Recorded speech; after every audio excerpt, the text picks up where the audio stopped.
Good afternoon, everyone. Please be seated.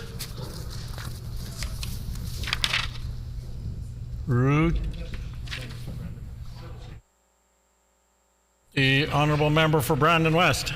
On House business. The Honourable Member for Brandon West on House business. Honourable Speaker, I would like to table some documents that I spoke to this morning during the private member's resolution on justice for Jordan. We thank the member for that.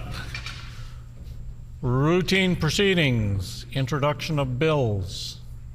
The Honourable Member for Roblin. Thank you, Honourable Speaker. I move, seconded by the member for Agassiz, that Bill number 221, the Earlier Screening for Breast Cancer Act, be now read a first time.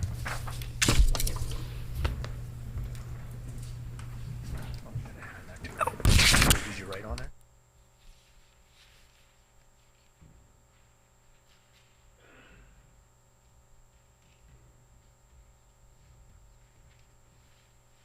Thank you. It's been moved by the Honourable Member for Roblin, seconded by the Honourable Member for Agassiz, that Bill number 221, the Earlier Screening for Breast Cancer Act, be now read a first time. The Honourable Member for Roblin.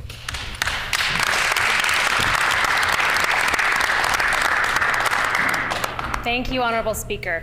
This bill will require the Minister of Health to develop and implement a plan to lower the age for routine breast cancer screening to 40 by the end of 2026, and would also require the Minister to report annually on the number of screening mammograms completed in Manitoba.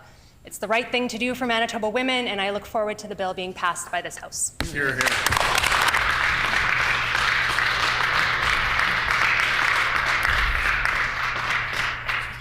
Any other introduction of bills?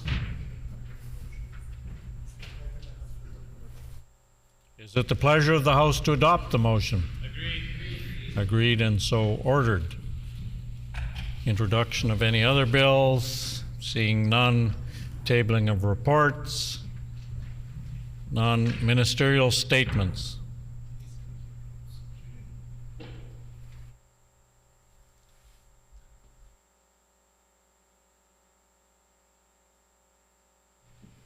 Day two, and I still haven't got it figured out yet. Committee reports.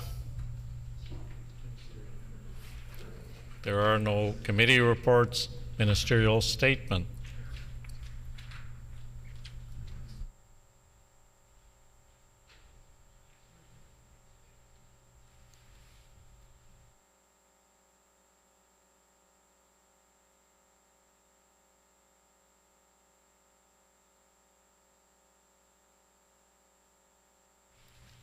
The Honourable Member for Assiniboia.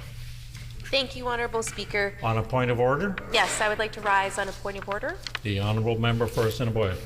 Yesterday, when I was delivering my member statement, I misspoke, and instead of stating that I was the first Muslim woman elected to the Manitoba Legislature, I inadvertently said that I was the first Muslim person, which is incorrect. So I'd like to correct the record and let it reflect that I am the first Muslim woman elected to the Manitoba Legislature. And it is such an honor for me to be here and represent my community, to be able to have my voice around the caucus table is a pleasure and a privilege. Thank you so much. I just point out to the member that it's not a point of order, but we thank you for the clarification and correction. Ministerial statements. The Honourable Minister Justice. Honourable Speaker, yesterday was International Wrongful Convictions Day, a time for all of us to take stock of the impact caused by wrongful convictions on individuals, their families, and society. 51 years ago, a miscarriage of justice took place in our province in the conviction of Brian Anderson, Alan Woodhouse, and Clarence Woodhouse for the murder of Ting Fong Chan, all of whom were innocent. Last year, Brian Anderson and Alan Woodhouse were acquitted. This morning, Clarence Woodhouse, was also acquitted by Justice Joyal, recognizing that he too was wrongfully convicted in 1973. While nothing can be said that will bring back the years lost of freedom or the time away from family and friends, as the Attorney General of Manitoba, I offer my heartfelt apologies to Mr. Woodhouse and his family. There were many injustices experienced by Mr. Woodhouse, but let me highlight one. Mr. Woodhouse is a Saulteaux speaker, yet the trial was conducted in English without the aid of any interpreters. This was not a fair trial. It exhibited bias against Mr. Woodhouse and his co-accused based on their Indigenous identity. It is the type of trial that has absolutely no place in our province, where every citizen is entitled to equal and fair treatment before the law. Let me acknowledge that there has also been hardship caused by the wrongful conviction to the family of Ting Fong Chan, who have sought justice for their loved one and mourned his passing for 5 decades. What the family was given was not justice at all, but a false justice that robs them of the closure that they deserve.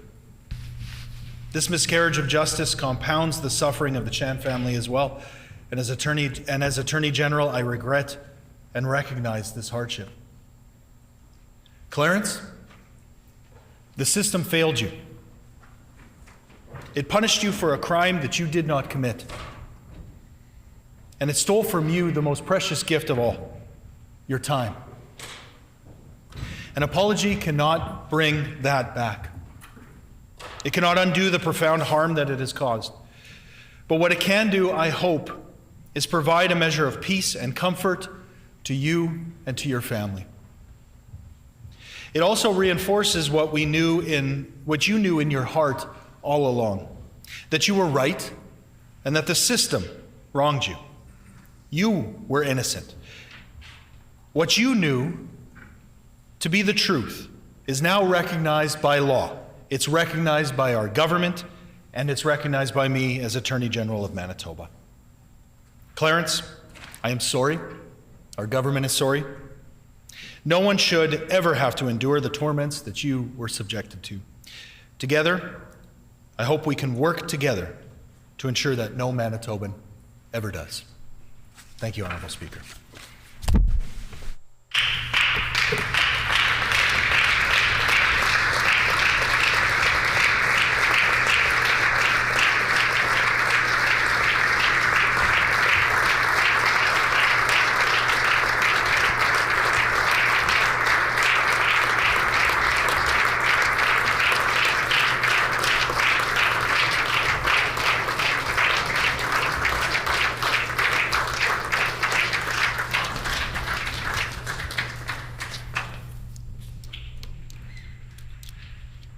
The Honourable Member for Brandon West. Thank you, Honourable Speaker. You were wrongfully convicted. You were innocent. These words were spoken by Chief Justice Glenn Joyal to Mr. Clarence Woodhouse. For 51 years, he's been pleading to hear these very words. On behalf of our caucus, I want to take a moment to acknowledge the exoneration of Mr. Woodhouse, an outcome that highlights the importance of reflecting on past decisions and the significant work being done by organizations like Innocence Canada, who continue to advocate and educate by giving a voice to people like Mr. Woodhouse, whose voice was not heard. Clarence Woodhouse, who was sent to prison 51 years ago, has now been exonerated.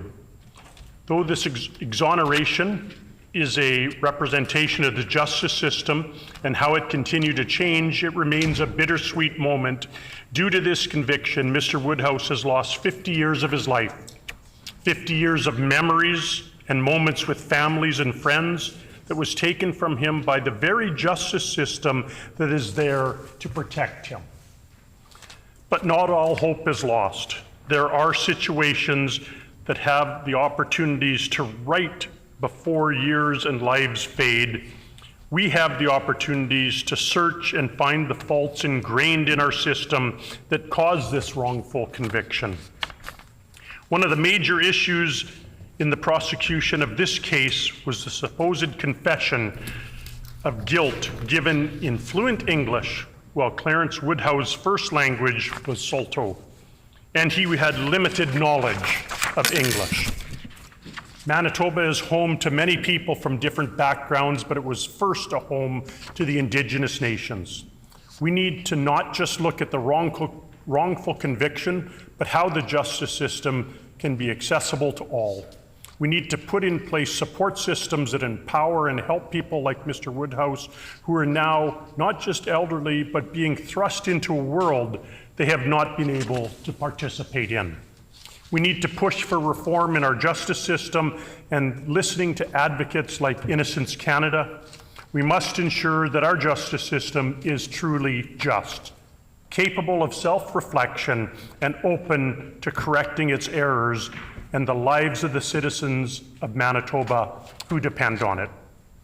This case challenges all of us to take a broader view, to question the status quo, and to continue pushing for a justice system and a province that takes accountability for its errors. Mr. Woodhouse, I want to add my and my colleagues' commitment that every day we will work with yourself and justice advocates to not only recognize the legal shortcomings inherent in our justice system, but work to eliminate them.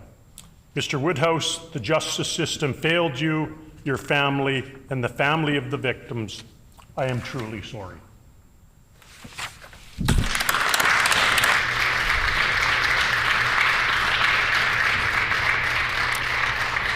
The honourable member for Tyndall Park. Honourable Speaker, I ask for leave to respond to the minister's statement. Does the honourable member for Tyndall Park have leave? Yes. Leave has been granted. The honourable member for Tyndall Park. Thank you, Honourable Speaker, and I'd like to thank our Justice Minister for bringing forward today's ministerial statement. Honourable Speaker, the words "you were wrongfully convicted, you were innocent" are important and critical words that Clarence Woodhouse waited 50 years to hear. I think it is extremely important to recognize and commend Mr. Woodhouse for his courage and resilience throughout the past 5 decades while maintaining his innocence. I'm so sorry for what you, Mr. Woodhouse, had to endure because of the systemic racism and violently forced and entirely manufactured confession that played heavily in your convictions and those of the other co-accused. The convictions were a huge injustice to you. Honourable Speaker, Mr. Woodhouse lost his freedom because our justice system failed him. No one can return him his past that he was robbed of, and I can only hope that the redress and compensation for this travesty will begin to scratch the surface to make amends for the injustice and the way that it affected his entire life. My hope is that the families and individuals involved are not re-traumatized by the situation, and that they too recognize the importance of this acquittal, and that all involved can feel some sense of relief. Thank you.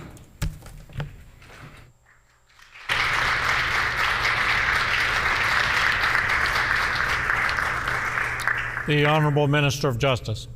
Speaker, I'd like to ask leave of the Legislature to include the names of Clarence and his guests, as well as his family, in the permanent record of Hansard. Does the Honourable Minister have leave to include those names in Hansard? Leave has been granted.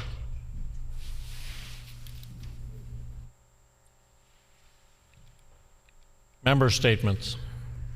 The Honourable Member for Radisson. Honourable Speaker, a year ago, Manitobans elected us with a mandate to move heaven and earth for our kids. Today, the landscape supporting youth in this province looks vastly different. Childcare facilities are receiving more funding, jurisdiction of care is being transferred back to home communities, unhoused children are being sheltered, and for the first time ever, hungry kids are being fed in schools across Manitoba. There are many who seek to nurture life in this world that face barriers to do so, no matter how ready they may be. Here in Canada, infertility affects 1 in every 6 couples, presenting them with a physical, emotional, and financial price to pay for something that many get for free. To help families who are experiencing these barriers, our government is doubling the fertility tax credit and listening to grassroots advocates who have come together to overcome these challenges. Founded just last year, The Gift of Love and Hope is a nonprofit organization comprised of women with their own stories to tell. They know the toll that infertility takes because they and their loved ones have experienced it firsthand. Now they choose to give back by bringing people together, spreading awareness, and helping other future parents meet their rainbow baby. We are joined online by Radisson constituent Ana Almajuela, the organization's founder, Melissa Francisco, and fellow fertility advocates, Christelle and Faith. I joined them this past Saturday for their inaugural fundraising walk at Kildonan Park. After only 3 months of preparation, these new advocates rallied over 100 participants and successfully raised $7,000. Now, they are only $3,000 away from their goal of providing their first grant. Many of us who sit in this chamber had our start by advocating based on lived experience. To each of you in the gallery and to those watching online today, it is your story that is your power, and this is a space for you.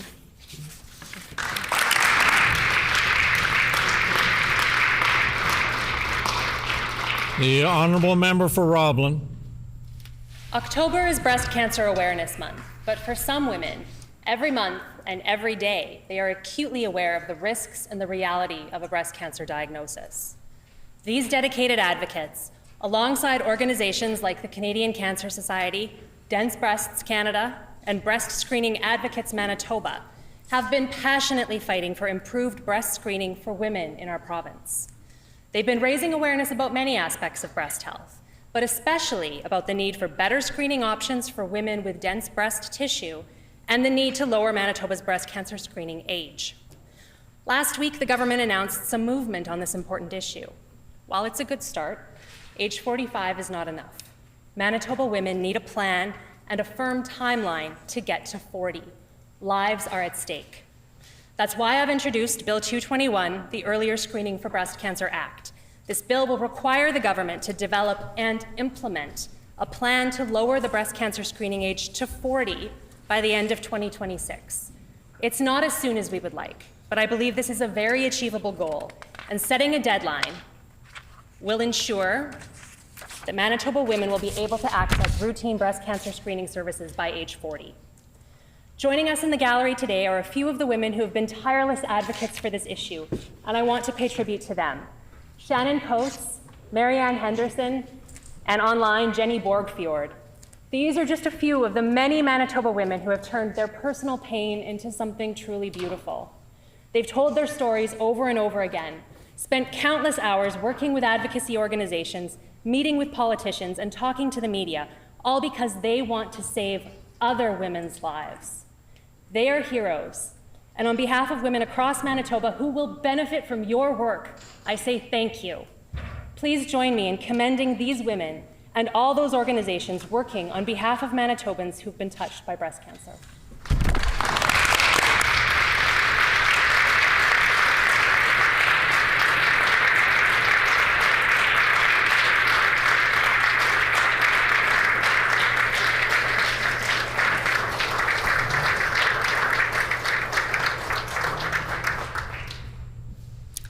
The honourable member for Burroughs. Today, I rise to recognize the 2024 University of Manitoba Student Union's executive team for making history as one of the youngest and first fully racialized AMSU executive group.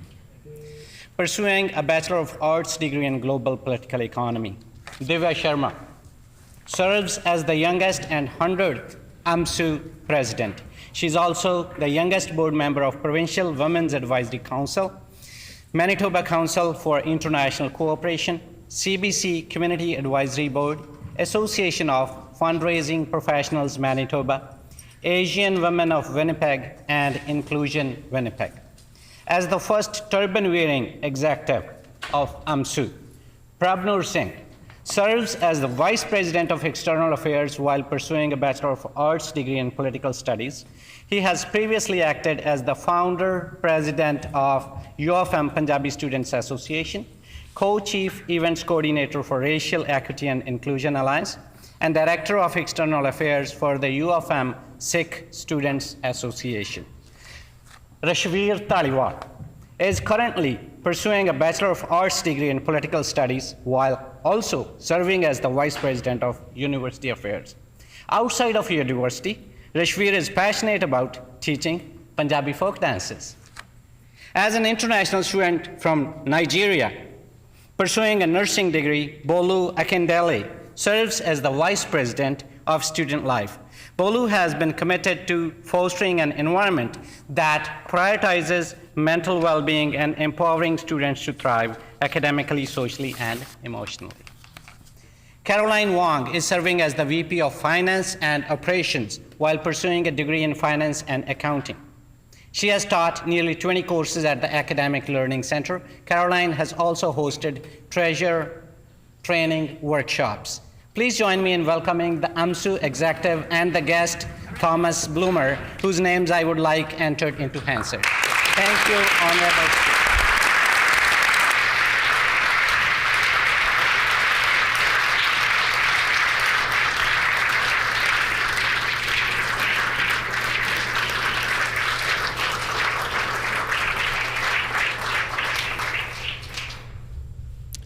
The Honourable Member for La Vérendrye. Thank you, Honourable Speaker, for the opportunity to recognize an outstanding La Vérendrye resident for his tremendous contribution to Manitoba. Chief Alan Nadeau of the Labroquerie Fire Department, who we have with us here today, has recently hung up his helmet after an astonishing 45 years of service. Chief Nadeau responded to his first call on May 10, 1979, at the young and energetic age of 19. He says he joined the fire department in search of something different than farming and a bit of an adrenaline rush. But I think his wife, Anne, is far more accurate when she says that the many years of service comes from a strong desire to help people and a passion to serve the community. This commitment to community was recognized in 2017 when he was named Volunteer Fire Chief of the Year by the Canadian Association of Fire Chiefs. I have seen Chief Nadeau's dedication and capabilities firsthand at a large-scale wildfire in the municipality I served on council. This fire included one of the largest demonstrations of mutual aid efforts.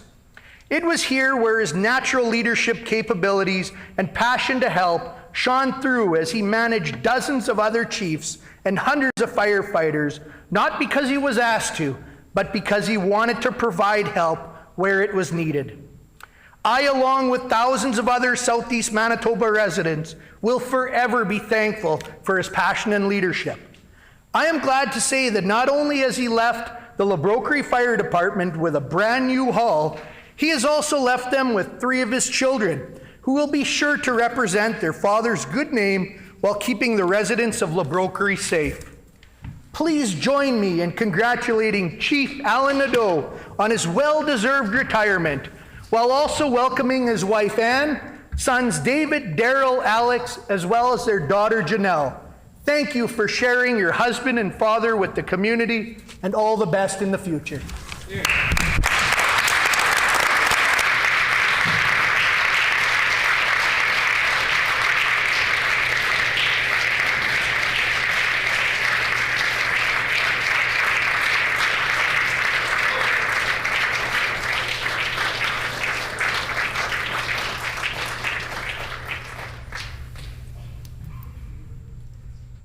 The Honourable Member for Waverley.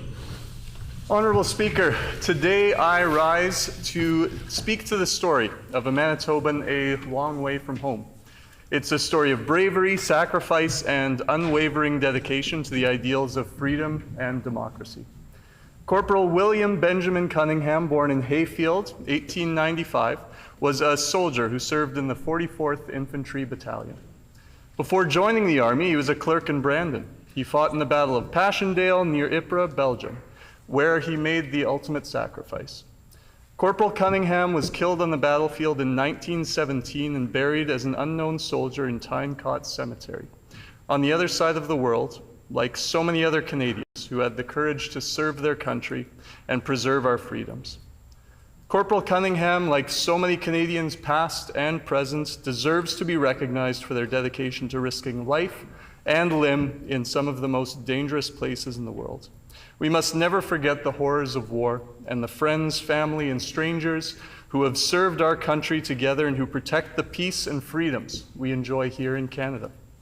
The courage, selflessness, and valor of all Canadian veterans and CAF members from past and present conflicts should be commemorated and remembered always. For a century, Corporal Cunningham's burial site was a mystery. But thanks to the coordinated work of historians, the Casualty Identification Review Board, the Commonwealth War Graves Commission, Canada's Directorate of History and Heritage, and the Canadian Museum of History, Corporal Cunningham's story is being brought back home. He's getting the recognition that he deserves now. We are learning more about his life, understanding his experiences, and honoring his sacrifice. And we hope that this newfound knowledge brings his descendants the closure they deserve, knowing that he has been found and his story is being told. Rest easy, Corporal. We will remember. And I would ask for a moment of silence to reflect briefly on Corporal William Benjamin Cunningham and his ultimate sacrifice made for our freedoms here in Canada. Is there leave for a moment of silence? Leave has been granted.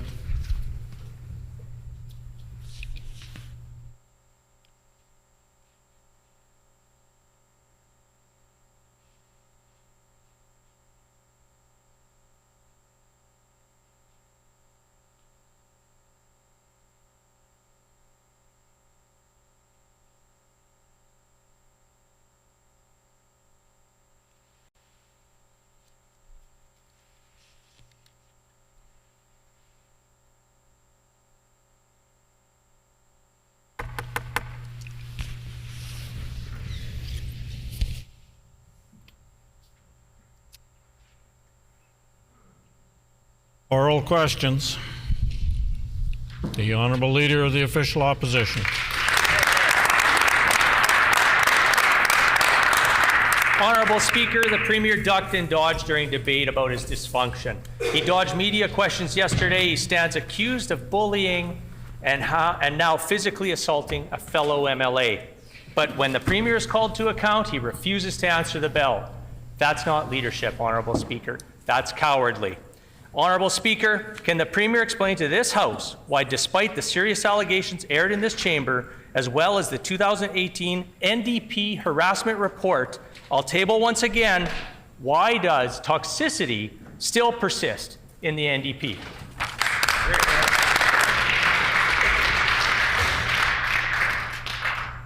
The Honourable First Minister. Honourable Speaker, a year ago today, the people of Manitoba made history. They made history across the country by doing something here in little old Manitoba that they've never done in those big cities across the country. That's right. They rejected the forces of division. That's right. And they embraced a message of unity. That's right.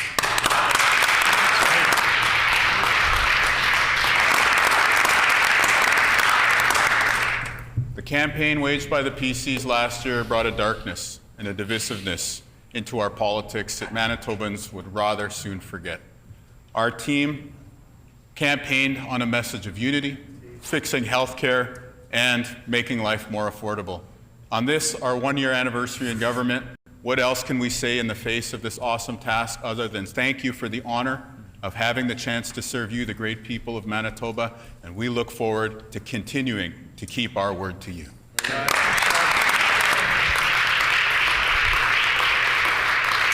Order, please. Order, please. I would just caution the Leader of the Official Opposition on the use of the word cowardly.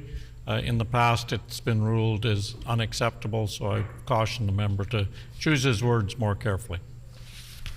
The Honourable Leader of the Official Opposition. Thank you, Honourable Speaker. The Premier should read that report again and refresh his memory. The last time it was on his desk, he said his party failed and deserved to lose. Does he have any self-awareness at all in this present moment? The NDP House Leader is the only one who attempted to defend the Premier. Did she speak to his character or even deny the allegations of assault? No, she deflected. No NDP MLAs stood up to defend their leader. Honourable Speaker, what does the Premier have to say about the allegations of assault that came forward from his former friend and colleague yesterday, the member for Fort Garry?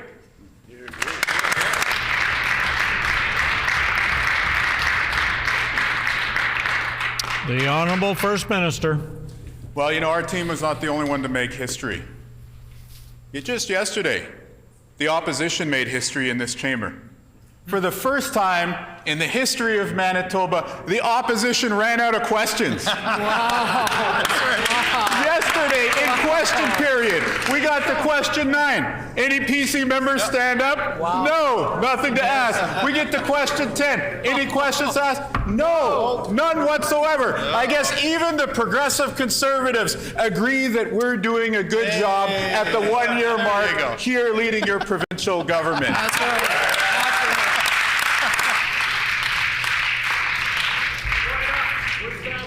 Healthcare, we've brought down inflation by cutting the provincial gas tax, and we're hiring teachers in schools right across the province. Now, I realize that the member had a day to come up and work up a new line of questions, but admit it, they agree. The Manitoba NDP is doing great. The Honourable Leader of the Official Opposition on a final supplementary question. Thank you, Honourable Speaker. There was almost an ethics investigation into the Premier's behaviour. The vote yesterday was probably too close for comfort for this Premier. By now, the Premier knows which of his MLAs falls into which category, complicit or scared. Manitobans don't know which one the Premier himself falls into, for sure. He has a chance to end the cover-up by embracing an investigation into the very real effects of his dysfunctional, toxic leadership. Will he do so today, Honourable Speaker? The Honourable First Minister. You know, Honourable Speaker, the PCs made history yesterday when they ran out of steam halfway through question period. Question period is supposed to be 40 minutes long, but under this leader, they could only sustain 25 minutes, was it yesterday? Again, I'm not surprised they don't want to talk about healthcare because we've hired 873 new frontline workers in the healthcare system. I'm surprised that they don't want to talk about the education system because we've hired 630 new educators in the classroom right now. And of course, I'm not surprised that they don't want to talk about bringing down inflation and cutting the gas tax because even they put a smile on their face every time they fill up with a pump and they say, thanks, NDP, you're doing a great job. And so regardless of the huffing and puffing and the unparliamentary words we hear from the leaders opposite, we on this side of the House know how he really feels.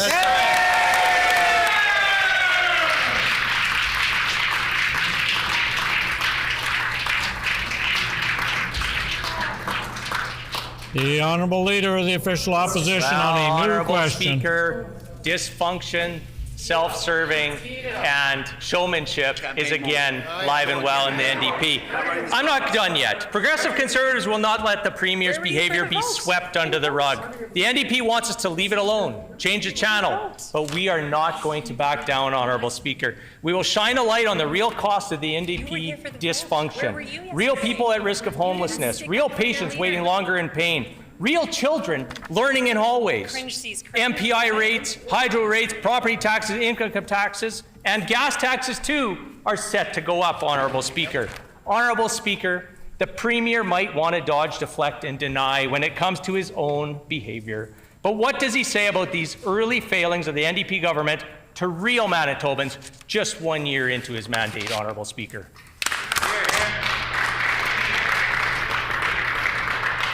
The Honourable First Minister. Well, I suppose I should give credit to the Leader of the Opposition for keeping a straight face while he asks those questions. We know that he's got a smile, though, when he gasses up at the pump and saves 14 cents a liter, just like everyone else in Manitoba. Yeah. We know that he has a smile on his face when he hears about 873 new people on the front lines of the healthcare system. We think that he might even have a smile on his face when he hears about kids at school who last year under their watch, his watch as education minister, were going hungry. This year show up and they get a healthy, nutritious meal each and every day. That's right. So again,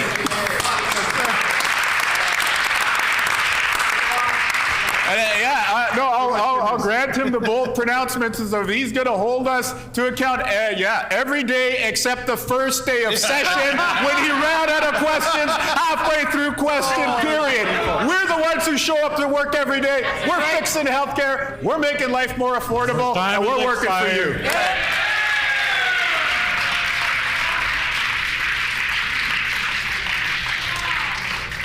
The Honourable Leader of the Official Opposition on a supplementary Honourable question. Speaker, there are real costs to a government prioritizing popularity over professionalism. Real children attended the Premier's dishonest school meal session featuring sandwiches, fruit, vegetables, milk, and more. But that's not a real meal for kids in most Manitoba schools. Did the Education Minister not stand up to the Premier? No, he did not. He could have said the program is not universal. Order. This feels dishonest, Honourable Speaker, but he is in the complicit camp. Real families are let down by the NDP in a new way, each and every way. Honourable Speaker, if and when an independent ethics investigation supports the claims of misconduct, will the Premier do the right thing and resign, or do Manitobans need to wait for him to call an early election to hold him accountable? Honourable Speaker, I'll table the picture of them with sandwiches and cookies at a table, Honourable Speaker.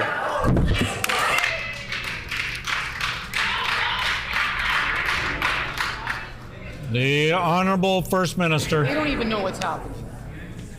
Do you even know what The Honourable First Minister. I wish the PC members well as they go to the doors in the next election and try to lecture parents about how giving our kids sandwiches and vegetables is not a real meal. This continues the long tradition of the PC caucus trying to throw shade at the idea of feeding hungry kids. Their former colleague, who we defeated last year, said it was a bad idea.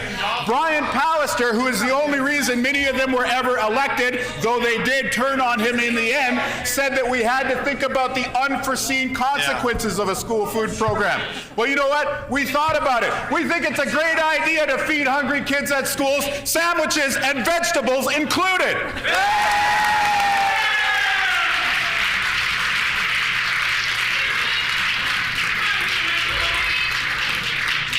The Honourable Leader of the Official Opposition on a final... Honourable Speaker. Order. Honourable Speaker. Order. 60 cents a meal. Order. Oh, I thought you said I could speak. Order. I don't know, perhaps maybe the Leader of the Official Opposition didn't hear me say order 3 times because it was too loud in here that I couldn't hear, and neither could he, obviously. So I'd ask everybody, just tame it down a little bit. Now, the Honourable Leader of the Official Opposition. Oh, Honourable Speaker, real Manitobans attended, but were let down by the Premier's announcement in Carberry. They gave him and the Health Minister real cookies, but they got false advertising in return. That emergency room is closed most of the time. The NDP should be sending doctors and probably some cookies down to that hospital. Yesterday, we heard a real story about a real person's real experience. From yesterday, I quote the member from Fort Garry. And then he snapped. He lunged at me. He grabbed my right arm and yanked it down. He screamed at me, "I'm the leader. You do what I tell you," said the Premier. Honourable Speaker, how can Manitobans trust this Premier will ever show accountability ever again when he won't even take ownership of his role in the experiences of those he interacts with on a daily basis? Ask the Premier today, Honourable Speaker, stand up and apologize to all Manitobans.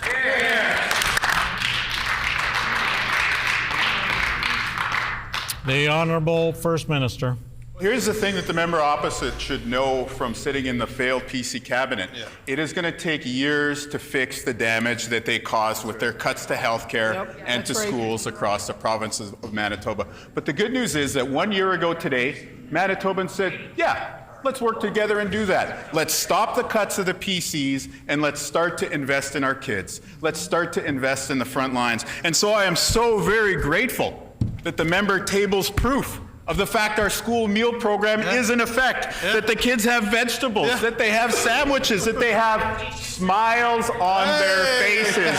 I also want to thank the member for reminding Manitobans of the good work that we did to reopen the Carberry emergency room. That's right. We're not done, but of the emergency rooms that they've closed in 1 year, we've already reopened one, and there's many more to come.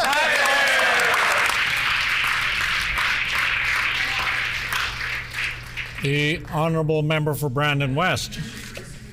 Well, thank you, Honourable Speaker. This morning, my colleague from Lac de Bonnie brought forward a resolution that called on the government to seek Crown attorneys from another province to review the evidence of the decision not to prosecute the accomplice in the death of Jordan Reimer. We were joined by her family and friends here in the gallery.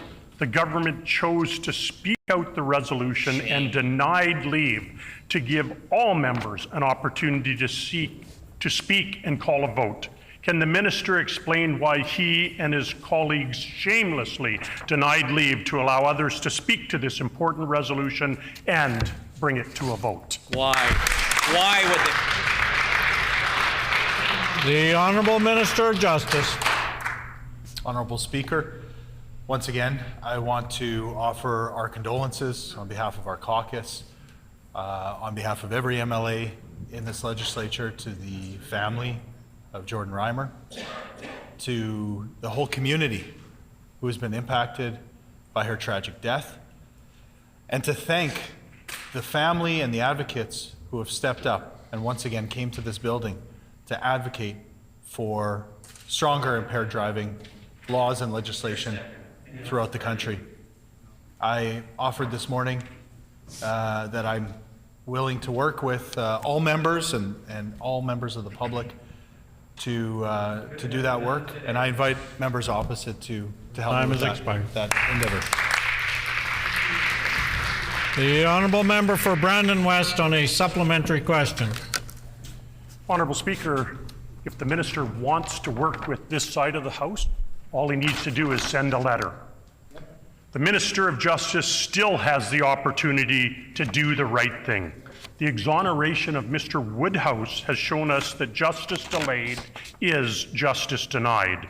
I encourage the minister not to find himself in a situation in 50 years where he's reflecting back and regrets what he and his colleagues did today. Hear, hear. I'm giving the minister another chance. Will he support the Reimer's call for an out-of-province review of this case today? Here, here. The Honourable Minister of Justice. Once again, I invite the member opposite, all members of this House, to work together with us to enhance our impaired driving legislation. And I would invite the member opposite, if he wants to be taken seriously on issues such as this in this House, I hope that he would take the time to read the clear statement that was issued by Crown prosecutors, that was communicated directly by myself to the family, to the community, and has been put out to the public. And I hope that he would appreciate the work that's been done by some of the best legal minds in this province to ensure that justice is served for Jordan. We'll continue to do that work. I'll do that work as Attorney General, and I hope he'll join me as Justice Minister in improving impaired driving. The Honourable Member for Brandon West on a final supplementary question. Well, thank you, Honourable Speaker, and I will take the minister up on that offer as I did today, and I will even write the letter for him that he can send to the Crown. Yep. Public safety and public interest are paramount considering all of our justice system in terms of maintaining trust. The Reimer family has lost faith in this government, this minister, in the justice system, and the refusal to reconsider and refer this case for a second opinion to an outside Crown. We have seen the value of apologies. The minister and the premier are getting used to apologies. So today, will you reconsider sending this for a review, apologize to the family, and will you commit to that today? We're here. The Honourable Minister of Justice. Once again, Honourable Speaker, this is about action. And one of the first bills that I brought forward in this legislature, was regarding impaired driving, closing a loophole and ensuring that everyone is held accountable who has been charged with impaired driving in this province. I've committed to bringing forward new legislation. We're working right now with Mad Canada and other stakeholders. I've met with the families, the victims of impaired driving from across this province, and I'll continue to do that. But I'm going to do that in a way that makes our roads safer and keeps people alive. That's going to be my goal as Attorney General, and I hope that members opposite take that role seriously and join me in that work. Good job, Matt. The Honourable Member for Roblin. Honourable Speaker, over the summer, we have heard from countless rural Manitobans expressing their concern about the impact of ER closures in their hometowns. Yep. They're not sure if ER services will be there for them when they need them. Rural Manitobans don't have access to another nearby option. The nearest open ER could be hours away. Can the Minister of Health please tell the House how many days over the summer that emergency departments in the Prairie Mountain Health region were closed under their watch? The Honourable Minister of Health, Seniors and Active Living. I thank the member opposite for that question. You know, our government has worked very, very hard since being afforded the great privilege of serving Manitobans 1 year ago today to fix the damage that was done by the previous government to Manitobans' #1 priority, and that's healthcare. We were really proud recently to share with Manitobans the progress we've made in probably the most important area for our ability to be able to make sure that ER rooms, or ER departments rather, are able to be open, and that's staffing. Our government has successfully staffed a net new 873 healthcare workers on the front lines of our healthcare system. Many of those folks working on the front lines of our EDs. The Honourable Member for Roblin on a supplementary question. Well, since the Minister can't or won't answer that question, I will enlighten them. 11 facilities in the Prairie Mountain Health region, including Roblin, Souris, Boissevain, Minnedosa, Carberry, Grandview, Glenborough, Treeherne, Killarney, Deloraine, and Hamiota. Between them, a total of 391 days of closures occurred between June and September. I will table the full summer schedule for each facility that I listed. Can the Health Minister please explain why they apparently found it acceptable to leave rural Manitobans with this lack of care under their watch? Terrible. The Honourable Minister of Health, Seniors and Long-Term Care.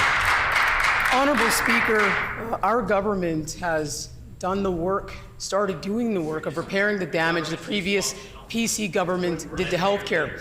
Under the previous PC government's watch, they cut the Rural Recruitment and Retention Fund. They cut the very fund that rural Manitobans depend on to recruit physicians. Our government restored that fund. Our government went even further. The emergency room that was closed by the PCs, Carberry, our government was able to recruit physicians to reopen. Now, as the Premier has already stated, it is going to take us years to fix the damage done to healthcare by that member and members around her. But our government's going to work each and every day to strengthen healthcare and reopen the emergency rooms that they closed. Right on. The Honourable Member for Roblin on a final supplementary question. I'm glad the Minister mentioned Carberry. The Carberry Emergency Department is one of the NDP's biggest broken promises. This summer, the Carberry ER was closed more than 50% of the time. And this was after the Premier and the Health Minister had a splashy news conference in the town of Carberry and declared it mission accomplished. That big 65 total days the Carberry ER was closed this summer. Those Carberry Somehow, cookies. the Minister and the Premier still feel comfortable claiming they're keeping their campaign promises. But rural communities are left scrambling to find doctors with no support from this NDP government. No support from you. When will rural Manitobans, including those in Carberry, be able to expect stable and predictable ER services? The Honourable Minister of Health, Seniors and Long-Term Care. Honourable Speaker, I'll remind that member that under the previous PC government, that ER was closed 100% of the time.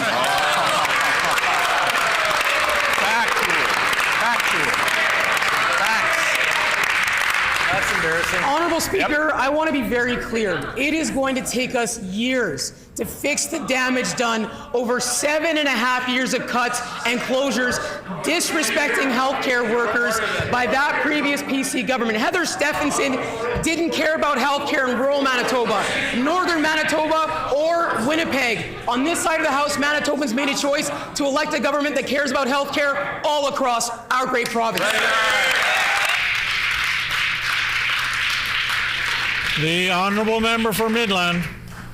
Honourable Speaker, this government has refused to be open and transparent on the cost of the planned health centre that will replace Portage Place. This Premier needs to follow proactive disclosure rules that require any contracts over $10,000 to be disclosed each month. I table this requirement to refresh the Premier's memory. Will the Minister and Premier commit today that all of the costs for the lease contracts with True North will be disclosed publicly and shared publicly, the true cost of operating the new health centre?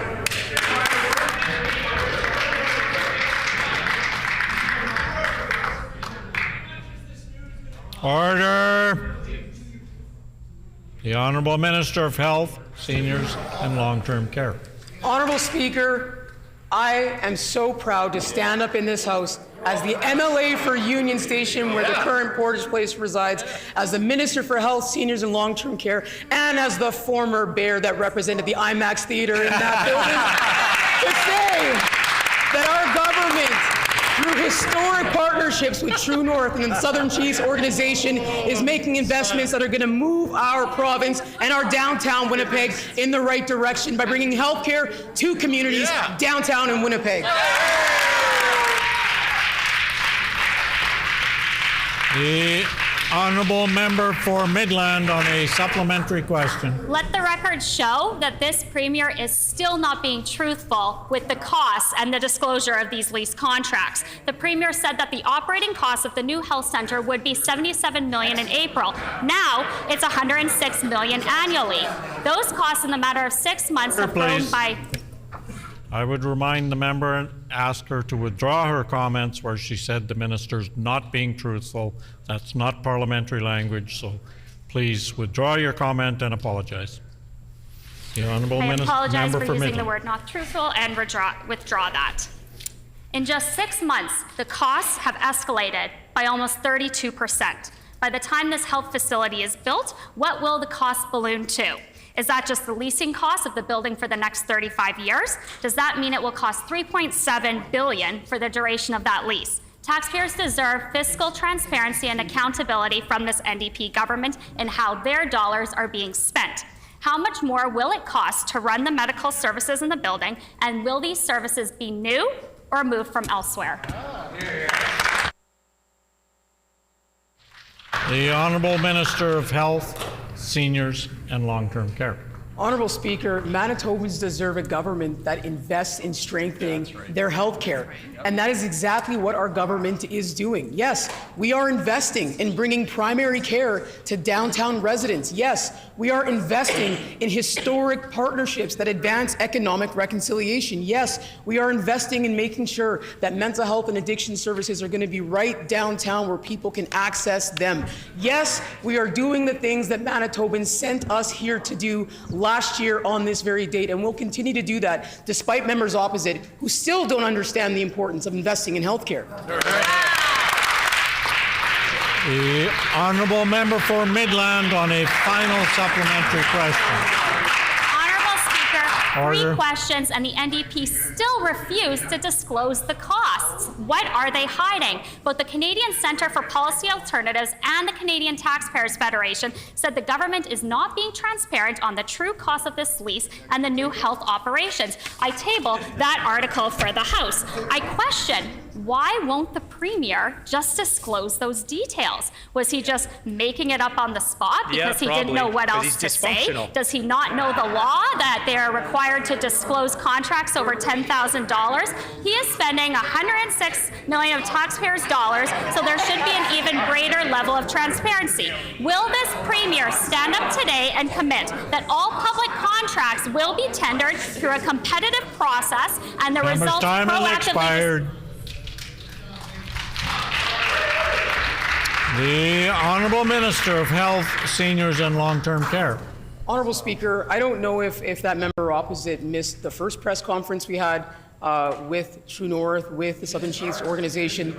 Maybe she also missed the second press conference that we had to share the good news. She clearly hasn't been paying attention to what this investment is going to do for healthcare in this province and for the residents of downtown Winnipeg.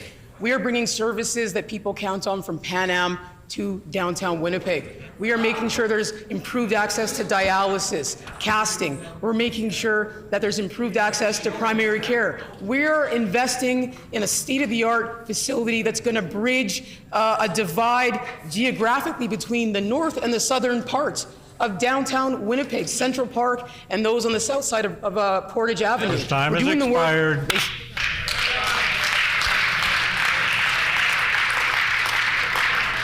The Honourable Member for Morden Winkler. Thank you, Honourable Speaker. As a new critic for families, I'm deeply troubled about what happened to Maya Groton. To quote her mother, "They failed her. I want accountability for my daughter's life." These are the words of Juliet Hastings, whose 17-year-old daughter Maya was one of 5 people brutally slain February 11th of this year. The minister assured Manitobans that a fulsome review would occur, including why a phone message from Maya begging for help was ignored. I'm asking today, what is the status of this departmental review? The Honourable Minister of Families. Which, Honourable Speaker, and I want to welcome my colleague to her new critic role.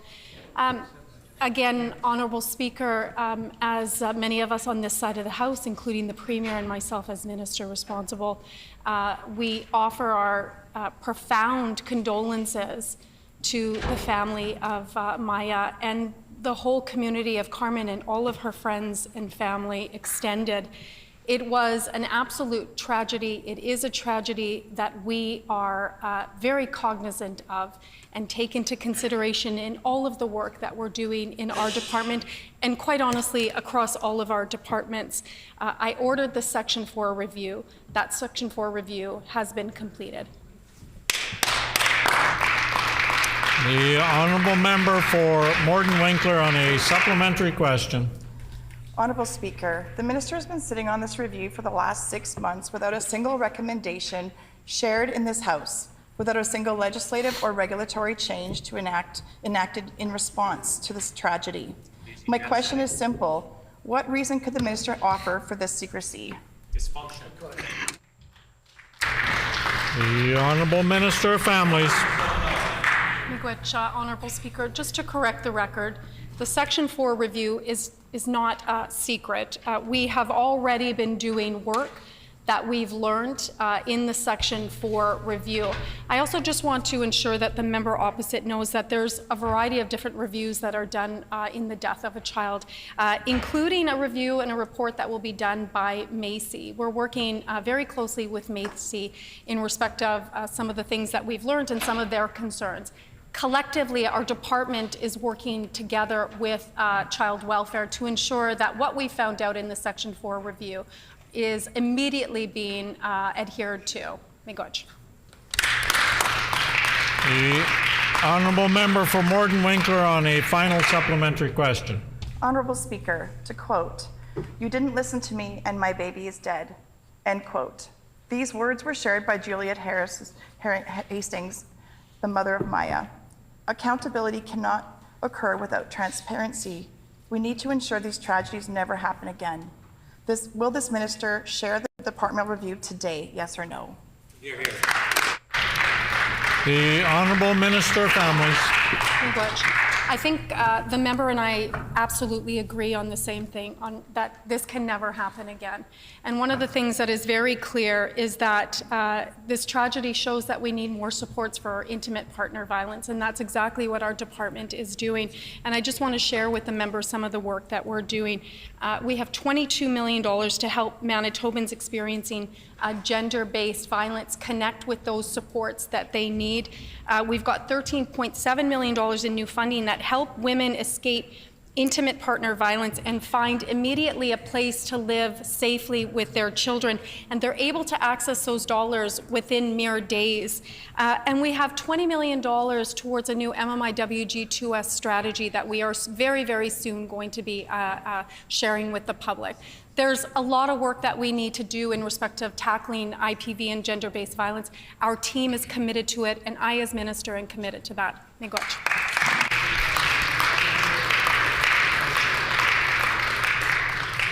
If we could pause the clock for a moment, please. I would ask the member for Morden Winkler if she was quoting from a private document, and if so, would she please table it? No. Honourable member for Morden Winkler. It wasn't a private document. Thank you. The honourable member for Tyndall Park. Thank you, Honourable Speaker. Last year, Manitoba lost the opportunity to hand out 2,000 nominee certificates.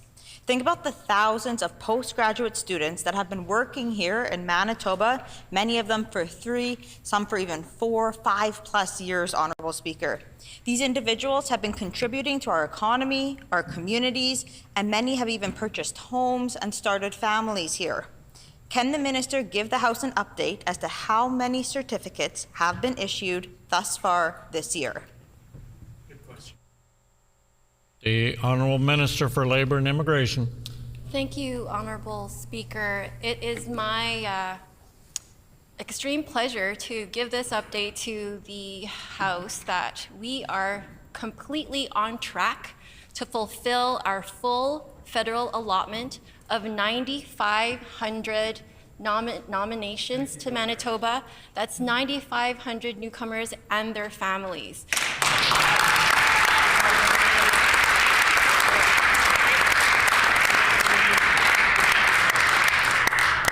According to the former PC immigration minister, they couldn't possibly do that last year because that goal was only aspirational. We're turning their hopes into reality. That's reality. The honourable member for Tyndall Park on a supplementary question. Thank you, Honourable Speaker. And the Minister of Immigration here in our province should be able to provide us with the number of how many nominee certificates have been distributed thus far. Very basic. International students that have graduated and have been working here in Manitoba for an extended period of time should be a priority in receiving Manitoba nominee certificates. Does the minister agree? And if so, will she provide the assurances that these workers will be made a higher priority? The Honourable Minister, Labour and Immigration. Thank you, Honourable Speaker. To be clear, the complete number is under 7,000. But my last update, we were at about 6,700 or so folks. And I can certainly give the member opposite the complete number as of today, but we are fully on track. And not only are we on track to fulfill that full federal allotment, we are actually planning to ask the federal government for even more, if there are any federal allotments that we can have for Manitoba, because we are so much on track at this point. As for the member's other query regarding temporary residents, I can assure the member that of all of our nominations this year and probably for next year as well, 85% of them will be from the temporary residents that are in Manitoba. Folks are already working here. The other 15% we are going to be getting from overseas skilled workers. First time has expired. The Honourable Member for Tyndall Park on a final supplementary question. Thank you, Honourable Speaker, and I'd like to sincerely thank the Minister for that direct answer. There is a great deal of concern in terms of the length of time it takes to process an application for a nominee certificate. Often people are waiting well over a year now for something that should be processed within 3 months. Will the minister agree to set a target of 3 months in processing nominee certificate applications and indicate by when she plans to achieve this goal? The Honourable Minister for Labour and Immigration. Thank you, Honourable Speaker, and I thank the member for that question. It's going to take us a long time before we can dig out of the hole that the previous PC administration dug for our Manitoba Immigration Department. It was over 6 years that they didn't even have a standalone Immigration and Labor Department. Our government, in this short amount of time, 1 year later, is now on track to fulfill a full federal allotment. Our government has hired processing officers who are on the ground right now doing their best to do this, and we're hiring even more next year so that we can make that happen. On top of that, we were able to accommodate 6,700 workers who would have otherwise had to leave our country by working with the federal government to provide solutions for that. Member's time has expired.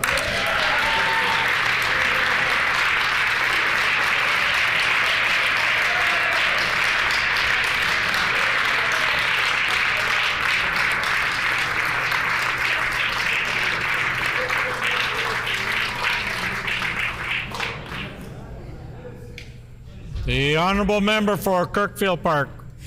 Honourable Speaker, 1 year ago today, Manitobans rejected division and fear and chose instead to vote for hope and change.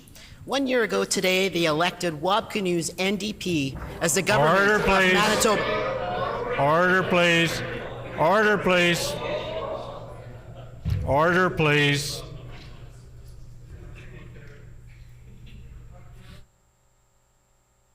When the Speaker stands up and asks for order, everyone else should be quiet. And I would remind the member not to use a member's name, use their title or their constituency name. The Honourable Member for Kirkfield Park. Thank you, Honourable Speaker. My apologies. We elected the Premier of the Government of Manitoba, and it's been a remarkable year. Our government has worked to rebuild healthcare, make life more affordable, and make our communities safer, and restore financial credibility to the office of government. Can the Deputy Premier please share with the House some of the many ways Manitobans are better off since this historic election day 1 year ago today?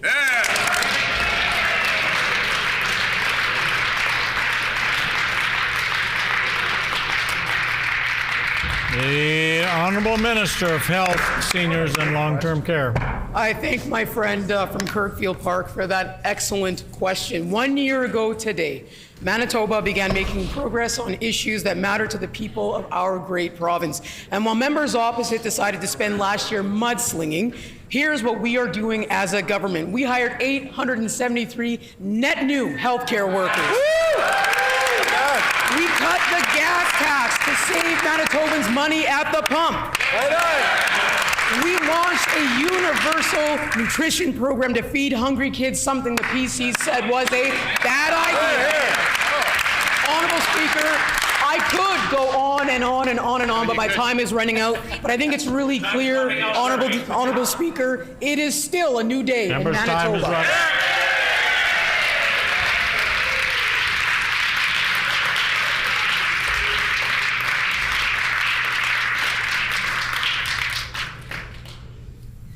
And I'm going to add one more question onto the rotation simply because we used up some time with clapping and with correcting some misstatements.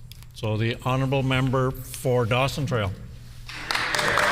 During a recent meeting with the Deputy Minister O'Leary, the Seine River School Division discussed critical educational needs, including full-day kindergarten, the need for a new school in the division, and infrastructure repairs.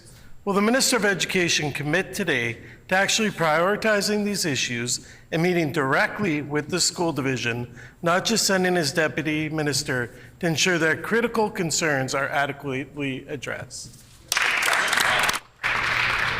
The Honourable First Minister.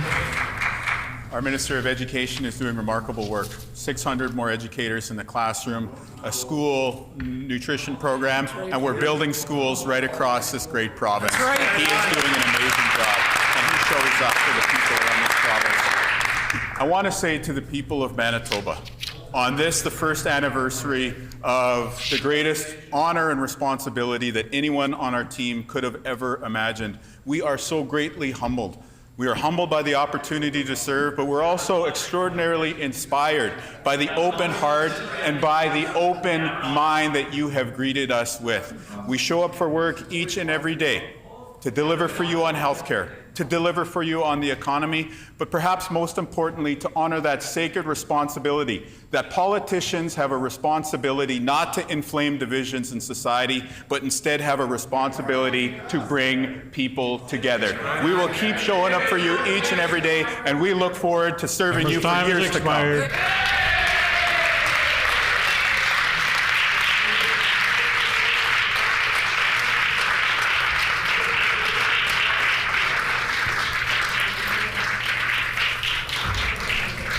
The time for oral questions has expired. Petitions.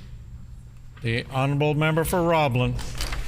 Thank you, Honourable Speaker. I wish to present the following petition to the Legislative Assembly. The background to this petition is as follows. Due to evolving scientific evidence, the Canadian Cancer Society is now urging all provinces and territories to lower the starting age for breast screening to 40. Based off 2023 treatment standards, it is estimated that screening women annually for breast cancer starting at age 40 will save the Canadian healthcare system $460 million annually. After non-melanoma skin cancers, breast cancer is the most common form of cancer among Canadian women. 1 in 8 Canadian women will be diagnosed with breast cancer during their lifetime, and 1 in 36 will die from it. This is 30,500 diagnoses and 5,500 deaths each year, and 84 diagnoses and 15 deaths every day. Early detection of breast cancer will lead to better outcomes in patients with better odds of survival and less severe cases. Women in their 40s who have access to mammograms have a 44% lower mortality rate from breast cancer than those who don't receive screening. Every other province and territory in Canada has already lowered the breast cancer screening age or announced their intentions to do so. Other provinces in Canada have already commenced the work of expanding screening programs and hiring additional technologists into their public health care system. Manitoba is currently behind the rest of the country and has no formal plan to increase its screening capacity or lower the breast cancer screening age. Lowering the breast cancer screening age to 40 in Manitoba will reduce long-term costs to the healthcare system because cancers that are caught earlier are typically less complicated to treat. We petition the Legislative Assembly of Manitoba as follows: to urge the provincial government to immediately put forward a plan to increase breast cancer screening capacity and lower the breast cancer screening age to 40. And this petition is signed by many, many Manitobans.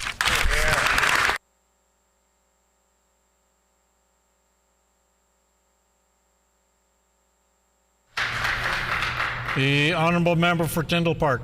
I wish to present the following petition to the Legislative Assembly. The background to this petition is as follows. Number 1, a hearing aid is a battery-powered electronic device designed to improve an individual's ability to perceive sound worn in or behind a person's ear. They make some sounds louder, helping people hear better when it's quiet and when it's noisy.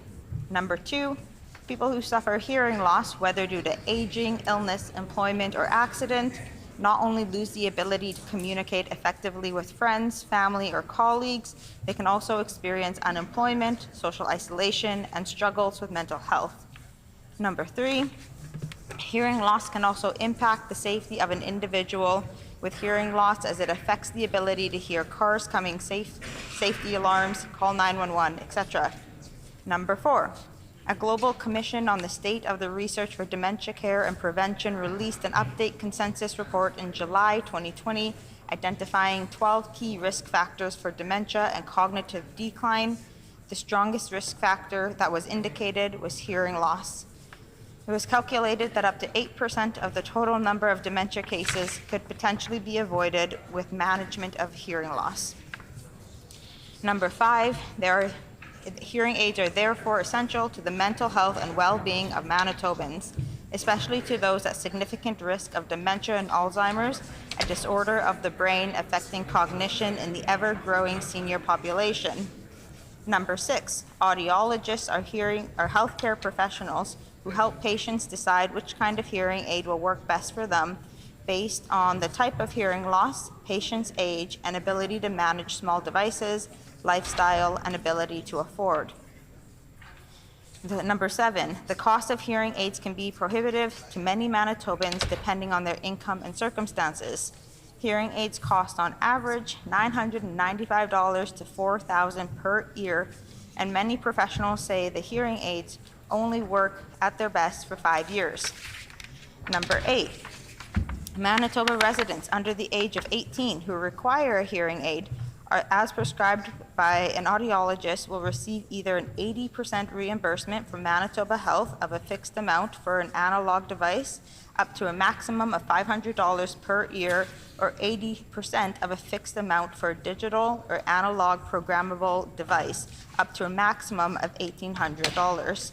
However, this reimbursement is not available to Manitobans who need the device who are over the age of 18, which will result in financial hardship for many young people entering the workforce, students, and families. In addition, seniors representing 14.3% of Manitoba's population are not eligible for reimbursement despite being the group most likely in need of a hearing aid.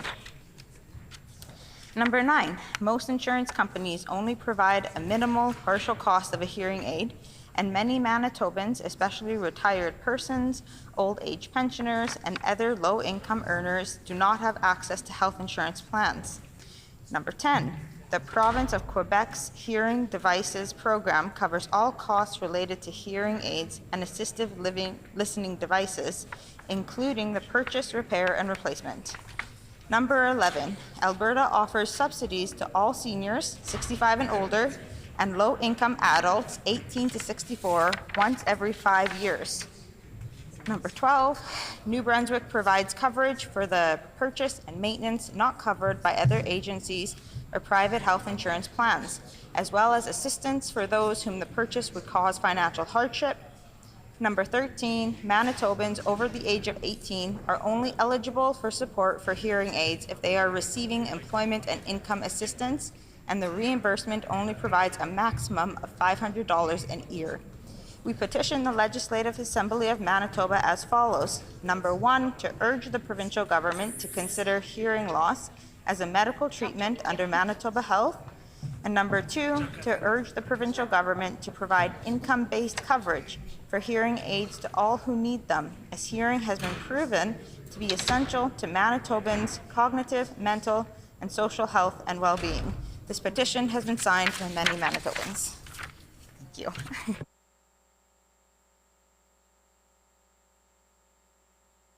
No further petitions, grievances, orders of the day, government business. The Honourable Government House Leader. Well, Speaker, could you please call debate on second reading of Bill 7, the Public Sector Construction Projects Tendering Repeal Act, followed by debate on second reading of Bill 9, the Employment Standards Code Amendment Act, followed by second reading of Bill 16, the Regulatory Accountability Reporting Act and amendments to the Statutes and Regulations Act, followed by the second reading of Bill 21, the Public Schools Amendment Act.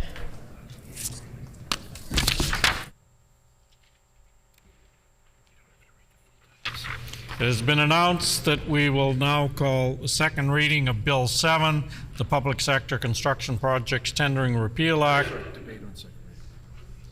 That we will now continue debate on second reading of Bill 7, the Public Sector Construction Projects Tendering Act Repeal Act, followed by second reading of Bill 9, the Employment, followed by continuing debate on second reading of Bill 9, the Employment Standards Code Act Amendment Act, followed by continuing debate on second reading of Bill 16, the Regulatory Accountability Reporting Act and amendments to the Statutes and Regulations Act, followed by continuing debate on second reading of Bill 21, the Public Schools Amendment Act. We will now resume debate on Bill 7, the Public Sector Construction Projects Tendering Act, standing in the name of the Honourable Minister of Justice.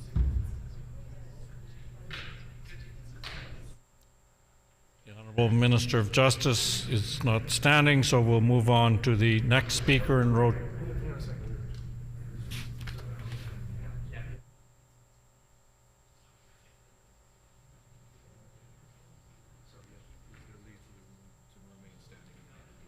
Is there leave for it to remain standing in the name of the Honourable Minister of Justice? No, leave has been denied. Therefore, the Minister will not get to speak again on second reading of this bill. The floor is open. The Honourable Member for Agassiz. Here, here.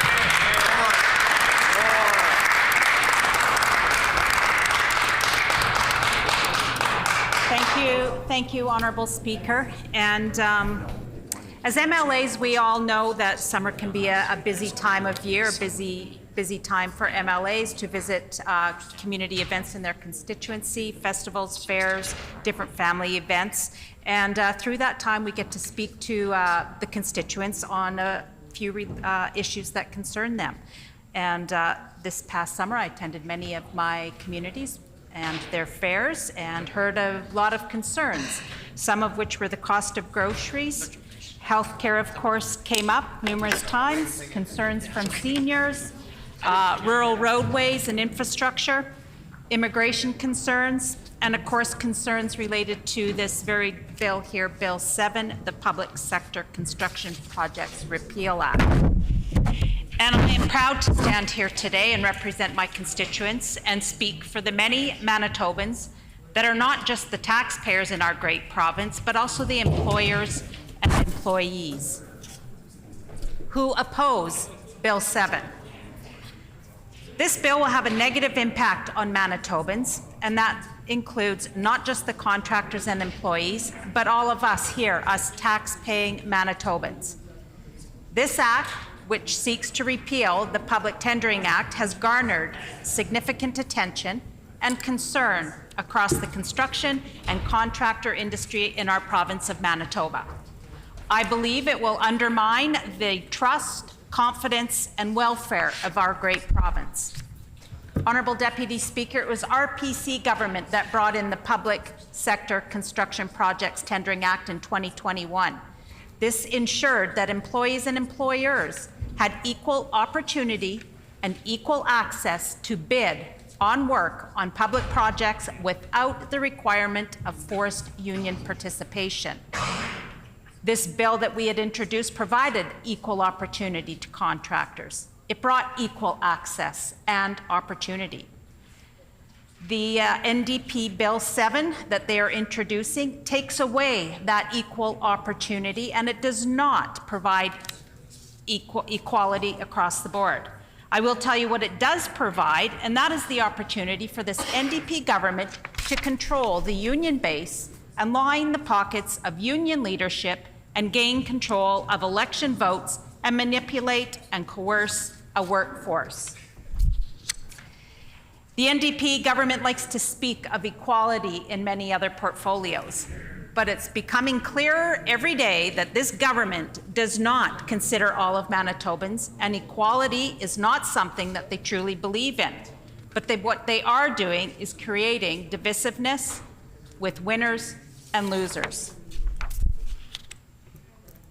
What the NDP do believe is that by joining a union, you become middle class. Well, I'd like to know what the NDP think about those that do not belong to a union and what classification they are.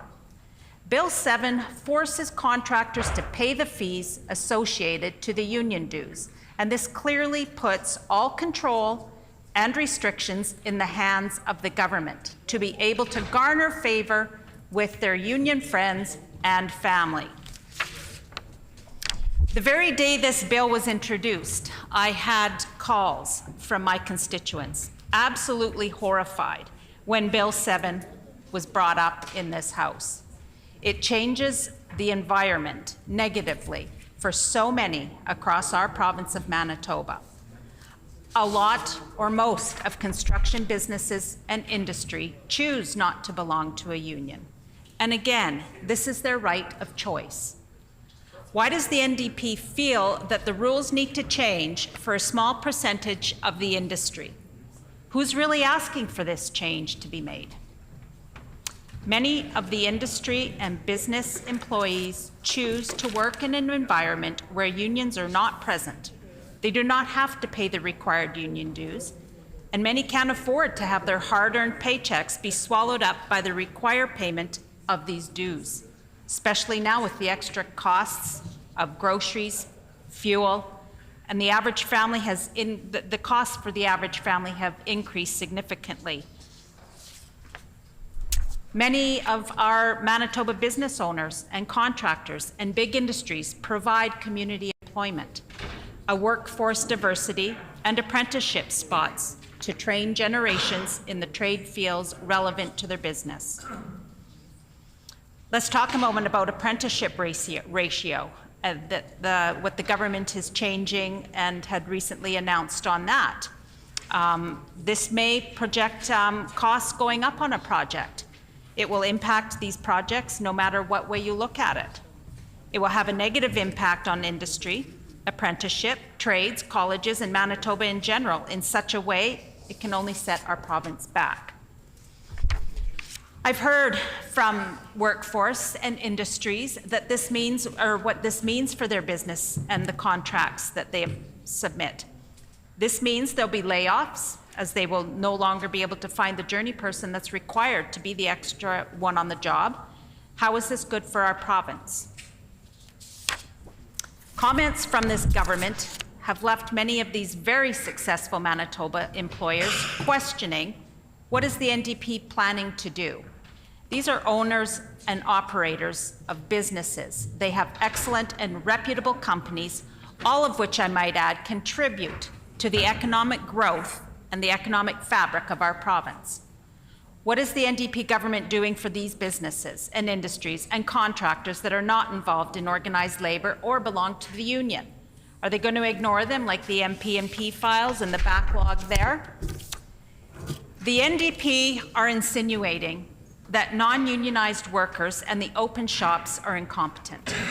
Many contractors provide excellent wages and often pay more than what unions pay, and also provide employees with great benefit packages.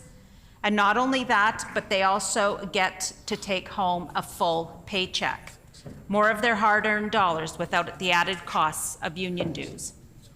These employees are also provided adequate training, including safety training, and most often safety certified with certificate of recognition, or better known as core certification.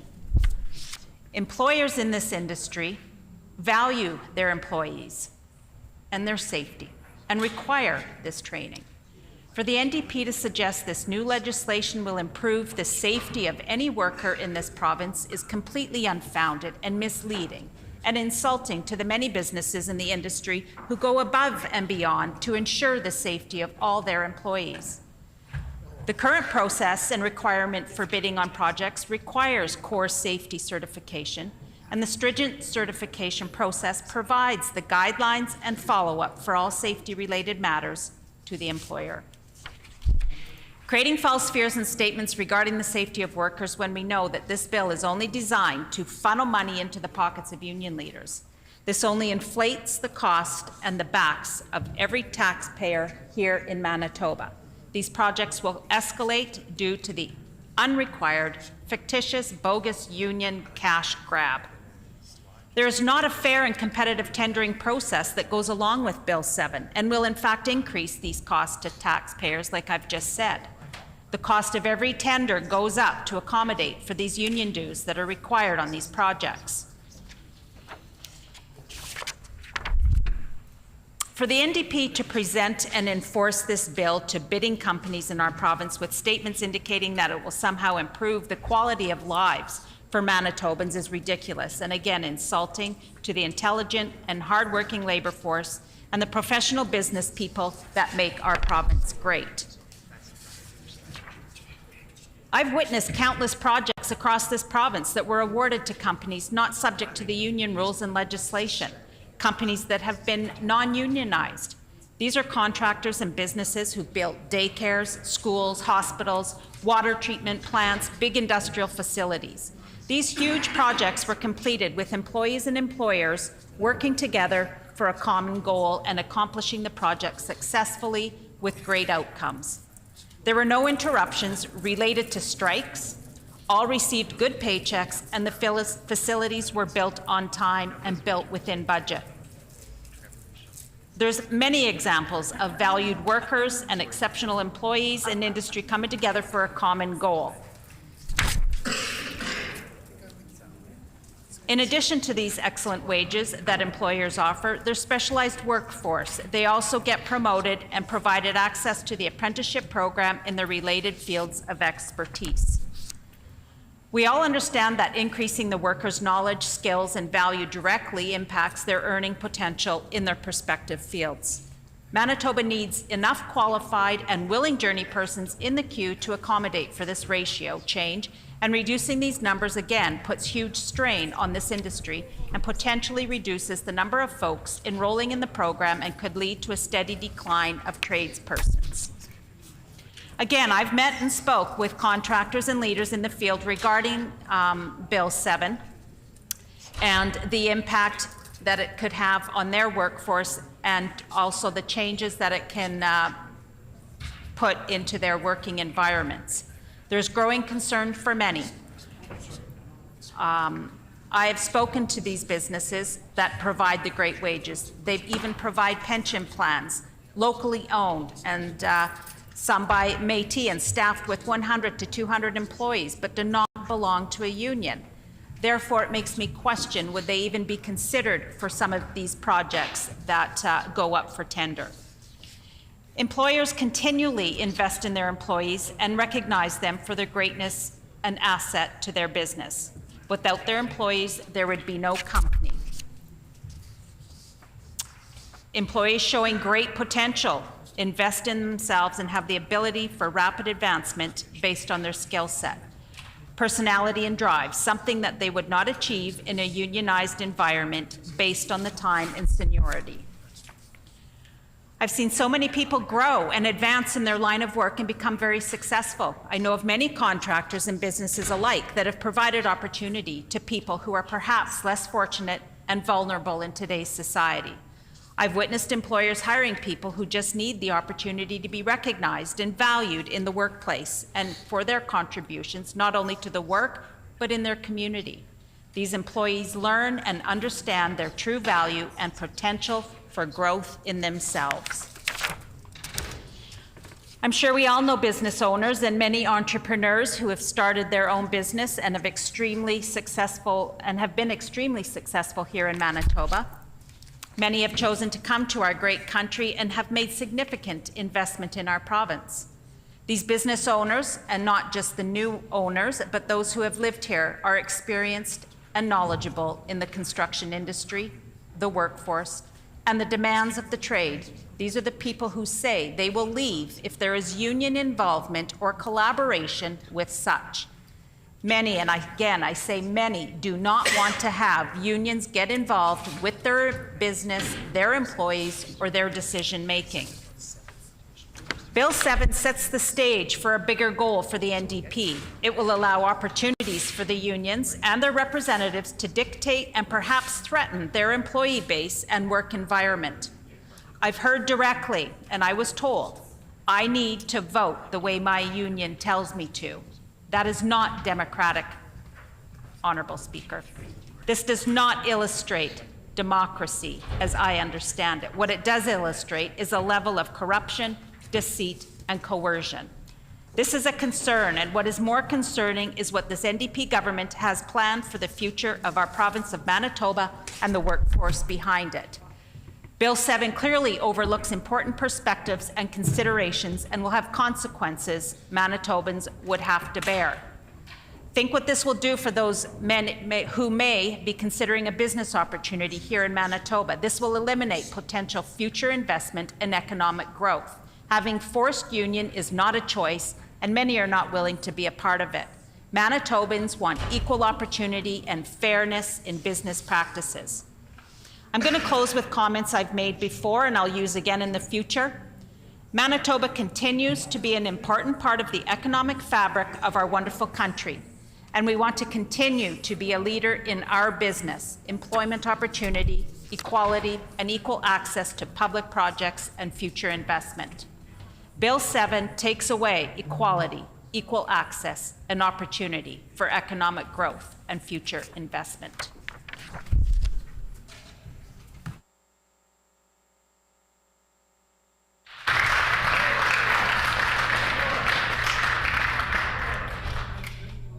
The Honourable Member for Steinbach. Thank you, Honourable Deputy Speaker. It feels again like a little bit of deja vu here in the House. I was trying to remember when we had this debate over forced unionization, so I did a quick Google search, as sometimes we do these days, and one of the first things that came up on the search was a petition that I read in April of 2004. So 20 years ago, reading, I know, I'm the member for Concordia saying, what are you still doing here? And I might ask myself that sometimes too. But the bigger question is, why are we still debating this issue? In April of 2004, I and many of my colleagues at that time were reading petitions against forced unionization of a project labor agreement that had to do with the expansion of the floodway. Now, we, of course, and the member for Concordia remembers this as well. There are a few of us who remember that debate. But the floodway expansion, which was something that was agreed to by all members of this House, it needed to be expanded, of course. It's a recommendation coming out of the 1997, then called Flood of the Century. So the expansion of the floodway was done under a PLA, a project labor agreement, where all of those who were participating had to pay union dues. And members may remember that the cost of the floodway expansion significantly increased. At that time, part of it was being paid for by the federal government, and part of it, of course, was being paid for by the provincial treasury. And there were significant cost overruns. The federal government essentially said, well, these are your cost overruns, and the province will have to pick up those costs. And a lot of it was attributed to the fact that there was this project labor, this master labor agreement. The Premier at the time, Gary Dewar, indicated that he felt the PLA, the master labor agreement, which forced unionization, would provide certainty in terms of construction, even though there's many different ways, of course, to get certainty when you're tendering out a project. All it did was inflate the cost of the floodway expansion significantly. So at that time, Manitobans were very concerned about forced unionization because they saw it as an issue that wasn't fair, but ultimately was affecting their pocketbooks with the additional cost to the expansion of the floodway. So members of the Progressive Conservative Caucus at that time brought forward petitions, and there was a number of debates regarding forced unionization. Fast forward to 2016, and a new government who had committed then over the course of the election period and previous to that to do away with forced unionization came forward. And at that time, there were surveys of Manitobans done, as there were before, and the vast majority of Manitobans agreed that you shouldn't have to be a member of a union to participate in a Manitoba construction project. That just makes intuitive sense, I think, to Manitobans. Not that you can't be a member of a union or that you shouldn't be a member of a union. We all, of course, have great respect for workers who are in construction, whether they are unionized or non-unionized. It's difficult and honest work on behalf of all Manitobans. It is important work, the work that our construction workers do, and we see them each and every day.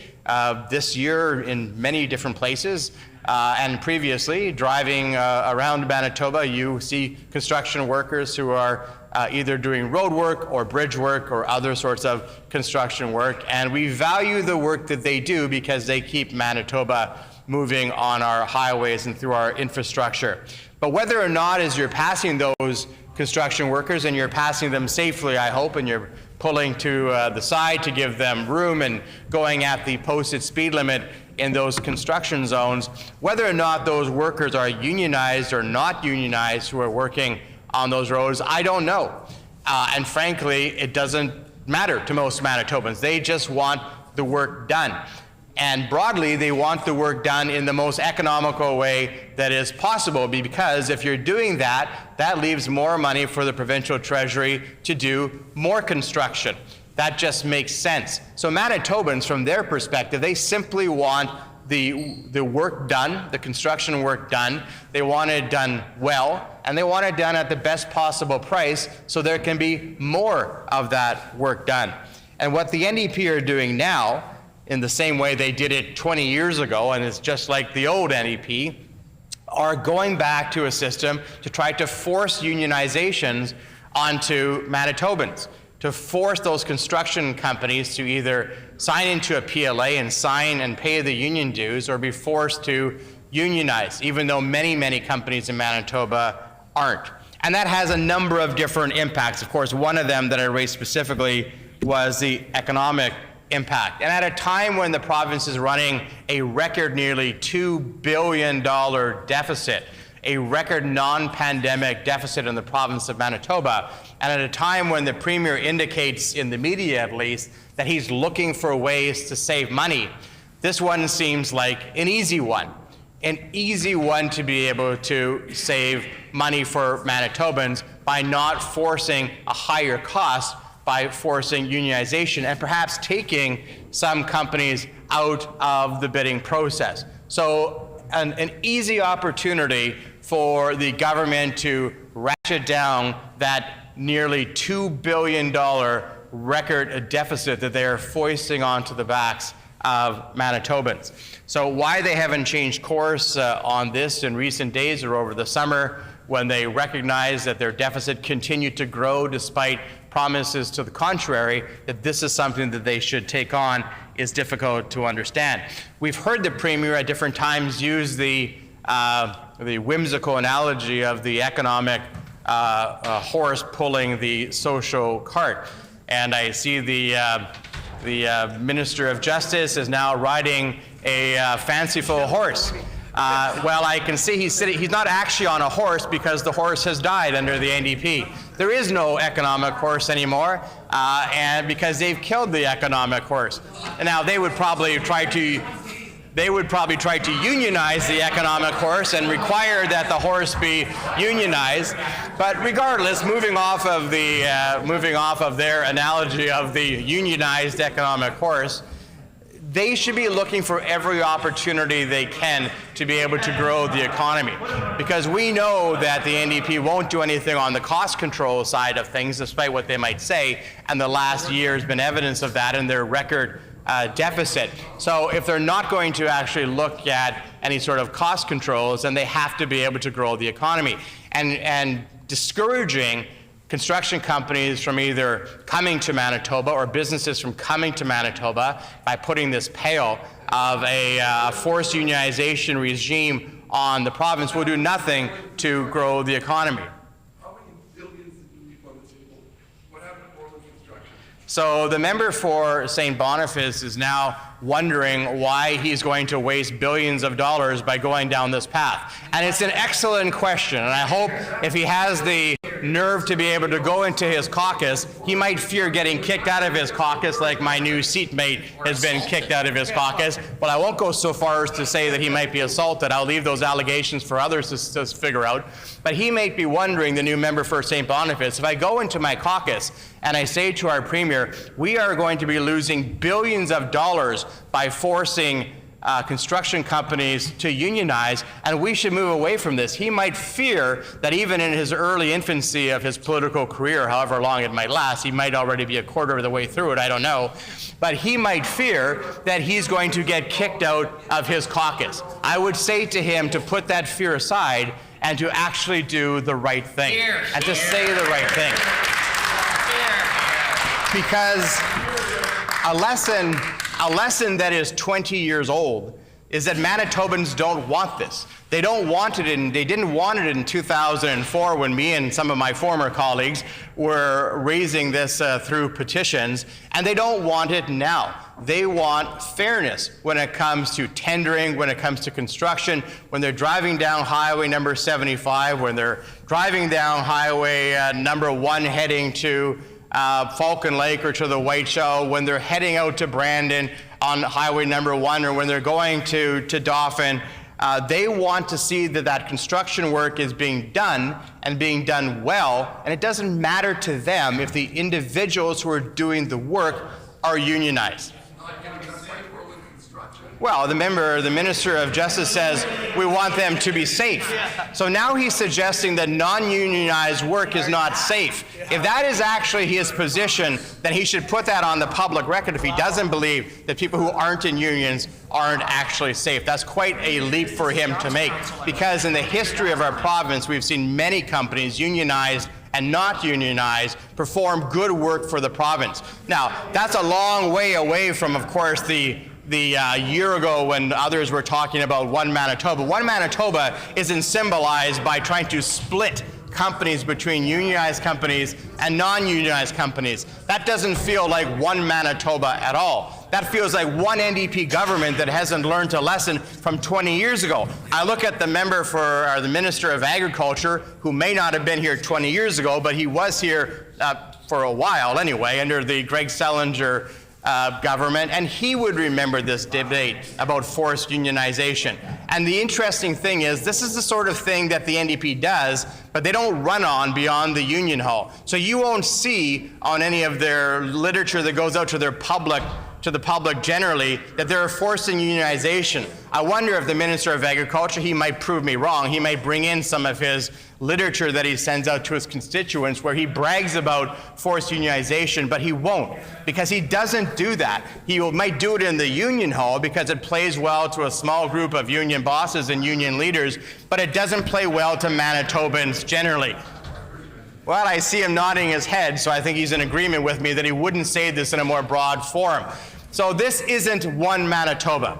Doing something that divides construction companies into unionized and non-unionized, winners and losers, that increase the costs on Manitobans, that ultimately results in a higher deficit, that ultimately results in less projects being done, isn't about good governance in the province of Manitoba. I would have hoped that the NDP would have learned a lesson in the last 20 years. Seemingly what is old is new again. We have allegations of abuse that happened, of course, under the Greg Selinger government. Now they happen today under the Canoe government. We have forced unionization that happened under the Gary Dewar and Greg Selinger government. Now it happens under the Canoe government. I don't know what other old hits they're going to be bringing out of the NDP playbook from the Greg Selinger era. I'm sure we'll see them pretty soon. But this is certainly not what Manitobans voted for a year ago. So and I continue to hear the relatively new, although maybe not new year, the member for St. Boniface talking about an era. And he wants to know why it is that he isn't free to be able to go into his caucus and speak freely. That's a very good question that the member for St. Boniface should raise within his own caucus. I would start almost a hashtag, free the member for St. Boniface. He should actually be able to go and raise those issues. Here in the House, he has said that his government is wasting billions of dollars on forced unionizations. Now, if I understood him correctly, he says he can't speak freely in his own caucus. I will start this afternoon a hashtag, free the member for St. Boniface, and let him speak freely. But as I conclude my comments, Mr. Deputy Speaker, I want to implore the NDP not to follow the path of the Greg Selinger NDP.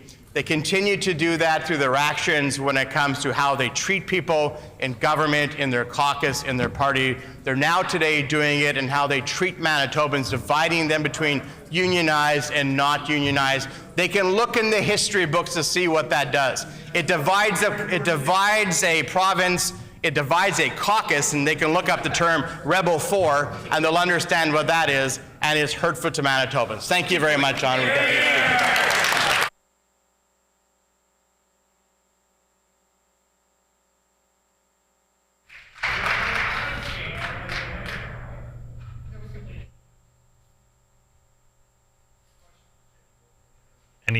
Any other speakers for debate? Is the House ready for the question? The question before the House is second reading of Bill 7, the Public Sector Construction Projects Tendering Repeal Act. Is it the pleasure of the House to adopt the motion? Yes. I hear a no.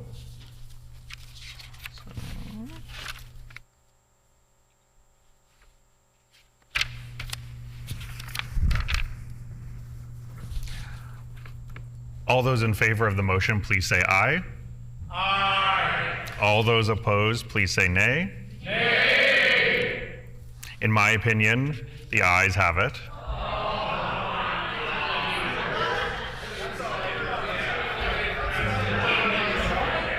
The Honourable Opposition House Leader. Well, thank you, Honourable Deputy Speaker.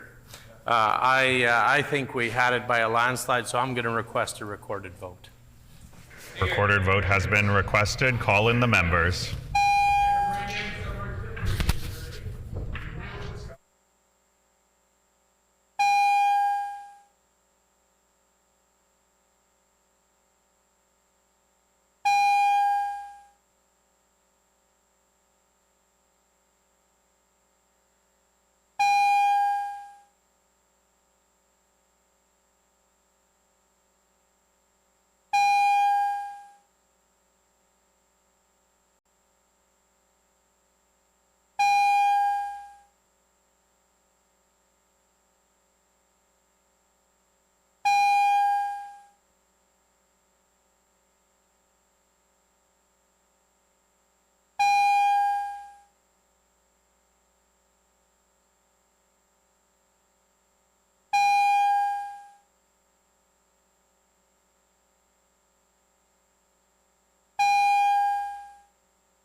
Mike.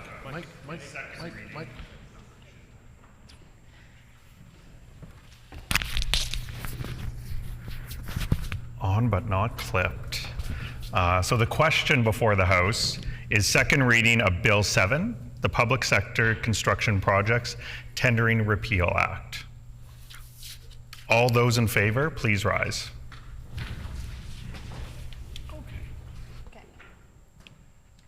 Honorable Mr. Canoe.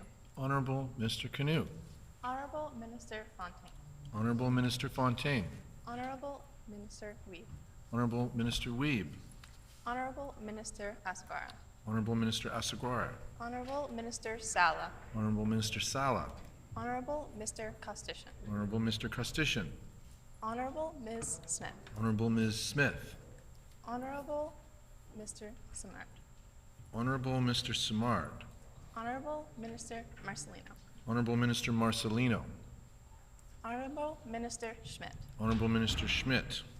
Honorable Mr. Moses. Honorable Mr. Moses. Honorable Minister Cable. Honorable Minister Cable. Honorable Minister Naylor. Honorable Minister Naylor. Mrs. Scott. Mrs. Schott. MLA Redhead. MLA Redhead. MLA.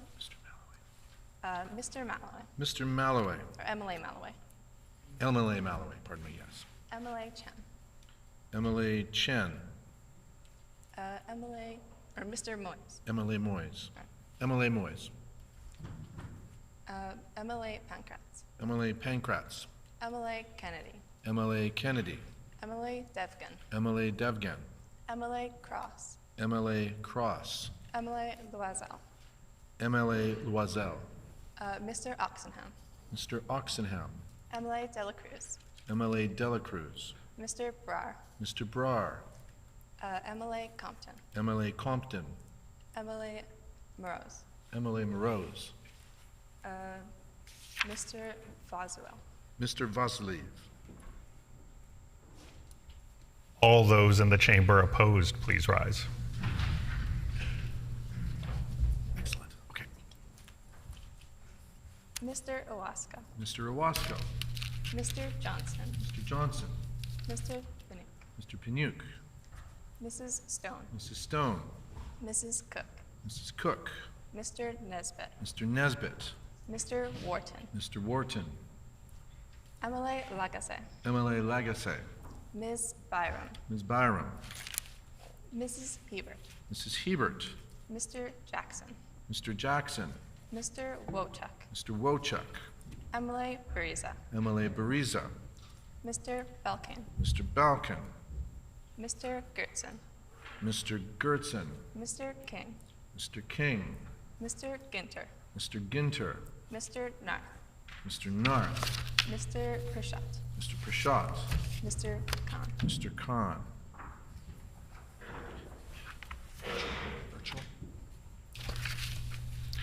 We will now conduct the alphabetical roll call of members participating virtually. As a reminder to all virtual members, please respond clearly with either "I vote yes" or "I vote no" only when your name is called. I would also remind members to unmute their mics only when they are recognized and then immediately mute again once they have declared their vote. MLA Sandhu. I vote yes. MLA Sandhu votes yes. Well done.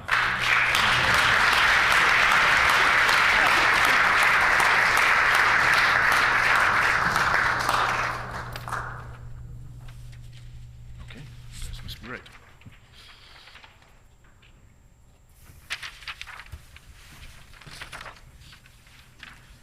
Yeas 30, nays 20. The motion is accordingly passed.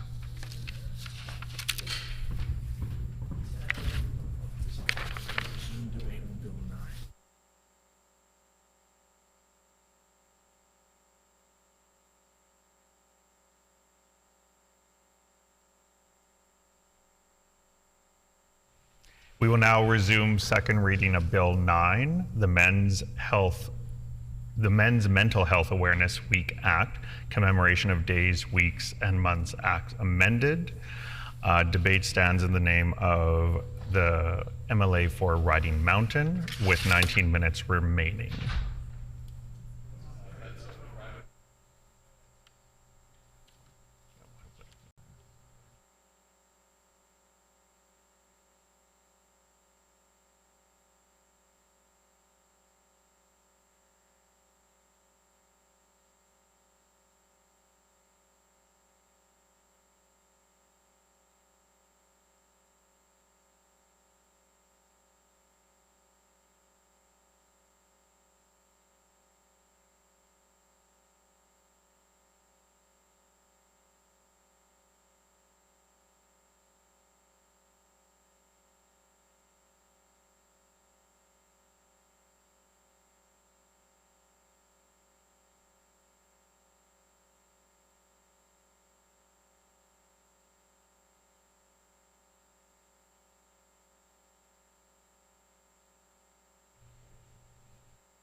Apologies. We will now resume second reading of Bill 9, the Employment Standards Code Amendment Act, standing in the name of the MLA for Riding Mountain with 19 minutes. The honourable member for Riding Mountain. Well, thank you, Honourable Deputy Speaker. The government has introduced Bill 9, the Employment Standards Code Amendment Act, to extend the length of the leave for serious injury or illness from 17 to 27 weeks. Wow. The federal government, under the Canada Labour Code, increased the maximum length of unpaid medical leave available to federally regulated private sector employees from 17 to 27 weeks in 2022. Currently, an employee working for a provincially regulated employer may be eligible for 26 weeks of employment insurance sickness benefits, but they may not be entitled to an equivalent amount of unpaid job-protected sick leave under the applicable provincial legislation. Our neighbours to the west in Alberta and Saskatchewan allow 16 and 12 weeks, respectively, of unpaid medical leave. Why the rush here in Manitoba? Both Alberta and Saskatchewan are consulting on this issue. New Brunswick undertook a lengthy review and engaged the public on the proposed changes. We haven't seen any evidence of this minister consulting with Labour on this change to Manitoba's regulation. Approximately 90% of Manitoba workplaces fall under the Manitoba Employment Standards Code. The other 10% fall under the Canada Labour Code. If this bill is passed, Manitoba would become one of the first jurisdictions to match the federal changes. Stable and consistent employment is critical for Manitobans to provide for themselves and their families. We want all Manitobans to feel supported and that their jobs are protected. Serious injuries and illnesses require time to heal and recover with the supervision of healthcare professionals. These injuries and illnesses may require more than 17 weeks. However, there is potential for abuse of the program. Employees can benefit from the extension of this time, but should only take the necessary time for recovery and care. At a time when there is pressure on the labour force and shortages across many sectors, this bill could potentially further exacerbate the pressures that business and industry face with staffing. Extending the leave can create uncertainty for employers on staffing. Small businesses count on each and every employee to make their operations work. Being without an employee for 10 additional weeks or trying to find a term employee to fill the role has the potential to cause additional headaches for business owners. As I said, if this bill is passed, Manitoba will be one of the first jurisdictions to match the federal program. Being a leader means being susceptible to unintended consequences. Other jurisdictions have done consultation but have not implemented the policy at this time. Why are the NDP rushing this policy? When bringing in new labour-related bills, it is critical that due diligence and consultation is done with both the public and employers. There is labour legislation included in the Budget Implementation and Statutes Amendment Act where labour and the public will have no say. At least this bill, if passed today, will be able to be addressed at committee. We have not heard from the minister as to whether or not a comprehensive consultation process informed this policy. Manitobans are rightfully concerned about any legislation that impacts their rights as workers, and employers are concerned about changes that will impact their workforce. I urge the minister to put the brakes on Bill 9 and do a fulsome consultation with Labour. Thank you, Honourable Deputy Speaker. Hear, hear.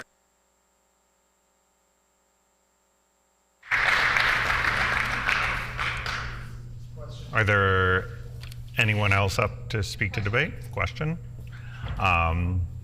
Question before the House is second reading of Bill 9, the Employment Standards Code Amendment Act. All those in favor, say aye. Oh, is it the pleasure of the House to adopt the bill? Motion.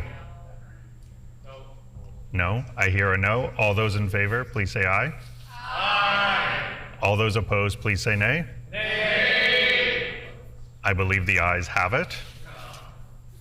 The Honorable Leader, the official Opposition House Leader. Recorded vote, please. A recorded vote has been requested. Please call in the members.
Order, please.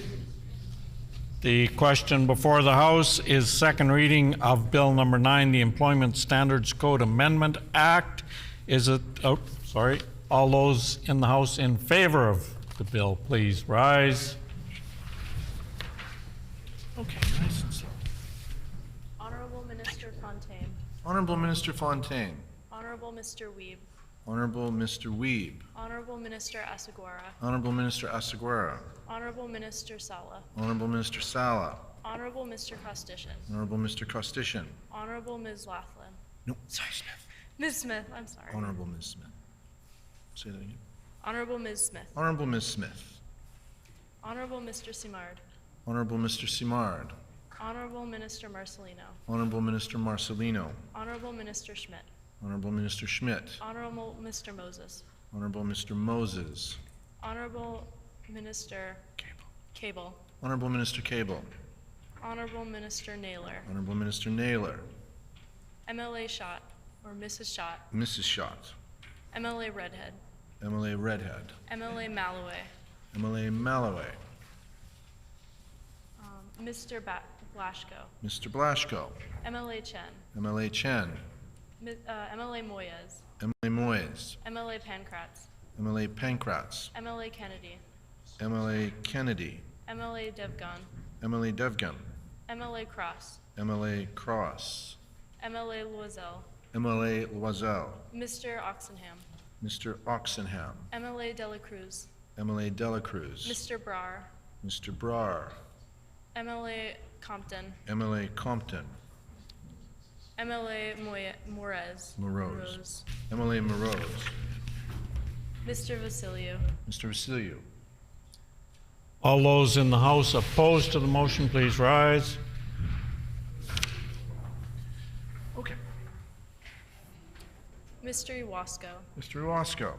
Mr. Johnson. Mr. Johnson. Mr. Panouk. Mr. Panouk. Mrs. Stone. Mrs. Stone. Mrs. Cook. Mrs. Cook. Mr. Nesbitt. Mr. Nesbitt. Mr. Wharton. Mr. Wharton. MLA Lagasse. MLA Lagasse. Ms. Byram. Ms. Byram. Mrs. Hebert. Mrs. Hebert. Mr. Jackson. Mr. Jackson. Mr. Wojcik. Mr. Wojcik. MLA Bariza. MLA Bariza. Mr. Balkin. Mr. Balkin. Mr. Gortson. Mr. Gertson. Mr. King. Mr. King. Mr. Ginter. Mr. Ginter. Mr. Narth. Mr. Narth. Mr. Prashad. Mr. Prashad. Mr. Khan. Mr. Khan. We will now conduct the alphabetical roll call of members participating virtually. As a reminder to all virtual members, please respond clearly with either I vote yes or I vote no, only when your name is called. I would also remind members to unmute their mics only when they are recognized and then immediately mute it again once they have declared their vote. I would now ask the page to conduct the remote vote. MLA Sandhu. I vote yes. MLA Sandhu votes yes. Well done. Thank you.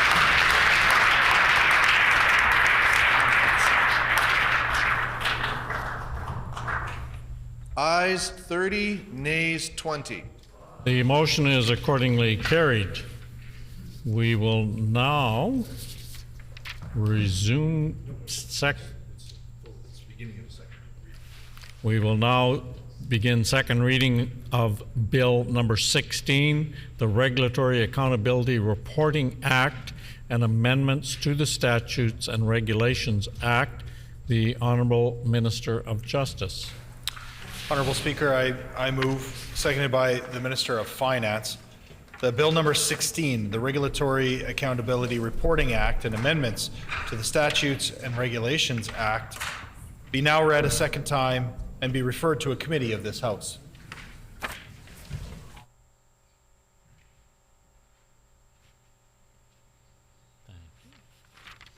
It has been moved by the Honourable Minister of Justice, seconded by the Honourable Minister of Finance, that Bill number 16, the Regulatory Accountability Reporting Act and amendments to the Statutes and Regulations Act, be now read a second time and be referred to a committee of this House. The Honourable Minister of Justice. Thank you very much, Honourable Speaker.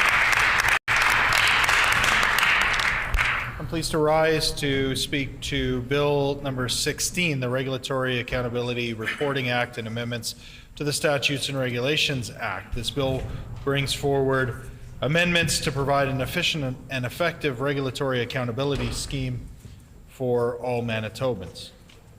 Let me be clear, Honourable Speaker. The Government of Manitoba continues to be steadfastly committed to the principles of regulatory accountability, which are achieving balance, identifying the best options, assessing the impacts, consulting and communicating with stakeholders and the public, evaluating effectiveness and efficiency, monitoring and minimizing the number of regulatory requirements, and streamlining design. Because of this, it's incumbent on us to look at efficiencies throughout government, and this includes the Regulatory Accountability Act itself. This law is on the books to impose counting and offset requirements to public servants, especially a law that has resulted in an overwhelming amount of internal red tape. Countless staff hours across government have been devoted to this counting exercise that lacked any context or results. The Regulatory Accountability Act will therefore be repealed. In its place will be the Regulatory Accountability Reporting Act. Under the new act, the government must report to the public each year on its strategies and initiatives.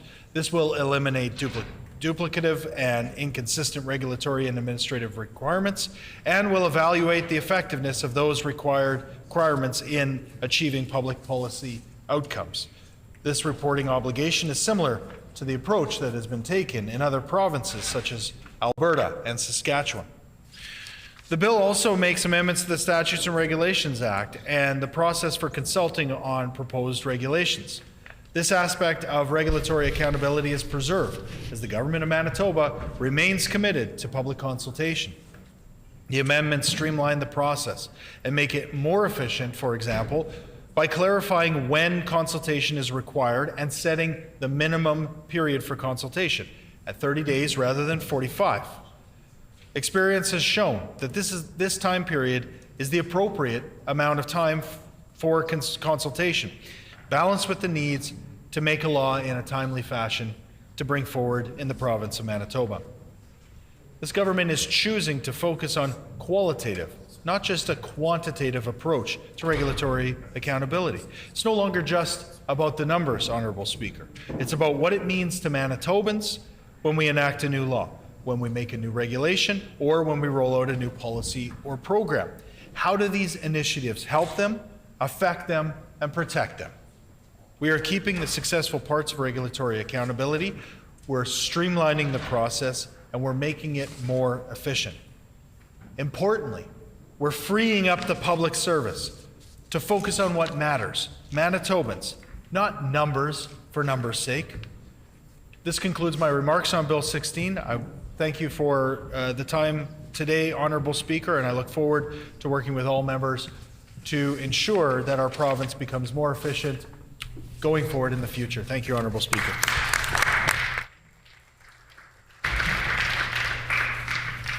So a question period of up to 15 minutes will be held. Questions may be addressed to the minister by any opposition or independent member in the following sequence. First question by the official opposition critic or designate. Subsequent questions asked by critics or designates from other recognized opposition parties. Subsequent questions may be asked by each independent member. Remaining questions asked only by any opposition members, and no question or answer shall exceed 45 seconds. The floor is now open for questions. The Honourable Member for Roblin. Is the minister aware that reducing unnecessary regulations has been a top priority of small businesses, with over 90% citing the need for a reduction in red tape, and that by repealing the Regulatory Accountability Act, he's gutting red tape reduction in Manitoba and shifting that burden to small businesses? The Honourable Minister of Justice. Well, the member is just wrong, Honourable Speaker. What we're in fact doing today is cutting red tape by a massive amount in the public service. And she doesn't need to take my word for it. She can go out and speak to any of the public servants in the province of Manitoba. She can ask them how many hours, how many days, how much loss of productivity was wasted on simply counting the number of regulations rather than actually getting to work to making Manitoba a better place. The Honourable Member for Roblin. After referring to the Canadian Federation of Independent Business as the preeminent voice for small businesses, did the minister fail to even speak to them about his intentions with respect to red tape reduction? The Honourable Minister of Justice. Honourable Speaker, the member opposite is just wrong. We met with CFIB. They are very well aware of the legislation before us. And I think they understand the importance of having meaningful work done to reduce red tape. Rather than simply counting numbers, we're going to make progress in making our province more efficient by working with business, working with government, and ensuring the steps we take make sense for everyone. The Honourable Member for Roblin. Is the minister aware that under the previous PC government, Manitoba went from an F grade to an A grade in red tape reduction, according to CFIB's annual red tape reduction report card? Order, please. The hour being 4 p.m., I am now interrupting debate in accordance with Sub-Rule 2, bracket 17. Within 2 sitting days of the resumption of the fall sittings, the question for second reading of designated bills must be put. On this day, the minister moving the second reading motion can speak for a maximum of 10 minutes, followed by up to 15-minute question period. Critics of recognized parties and independent members may then speak for a maximum of 10 minutes per bill. If such a bill had been previously called for debate, all remaining actions just identified will be dealt with before the question will be put. The House will not adjourn until second readings are completed. Accordingly, I will now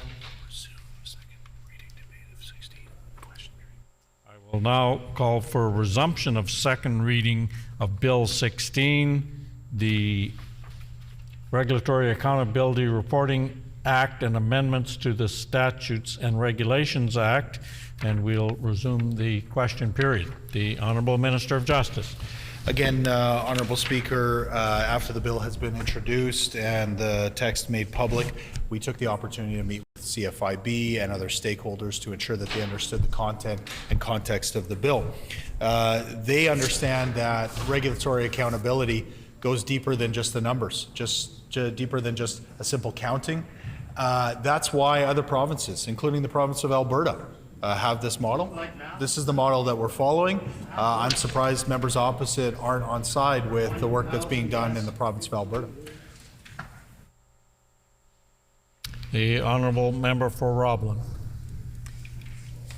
Will the government's new regulatory accountability initiatives include any form of regulatory budget or any form of measurement on which to base progress?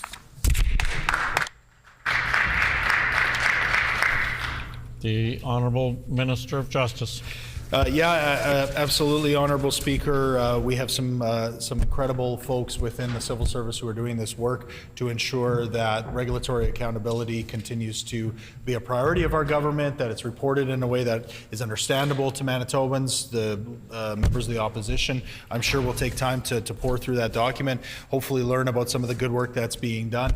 Ultimately, we want this work to continue. We believe in reducing red tape, and one of the first and most important steps that we can take is by passing Bill 16 to reduce a whole bunch of red tape within government on this needless red tape counting and actually move to real accountability from government. The honourable member for Roblin. I am surprised to hear the minister referring to regulatory accountability as needless. I think small business owners would disagree with the minister's characterization.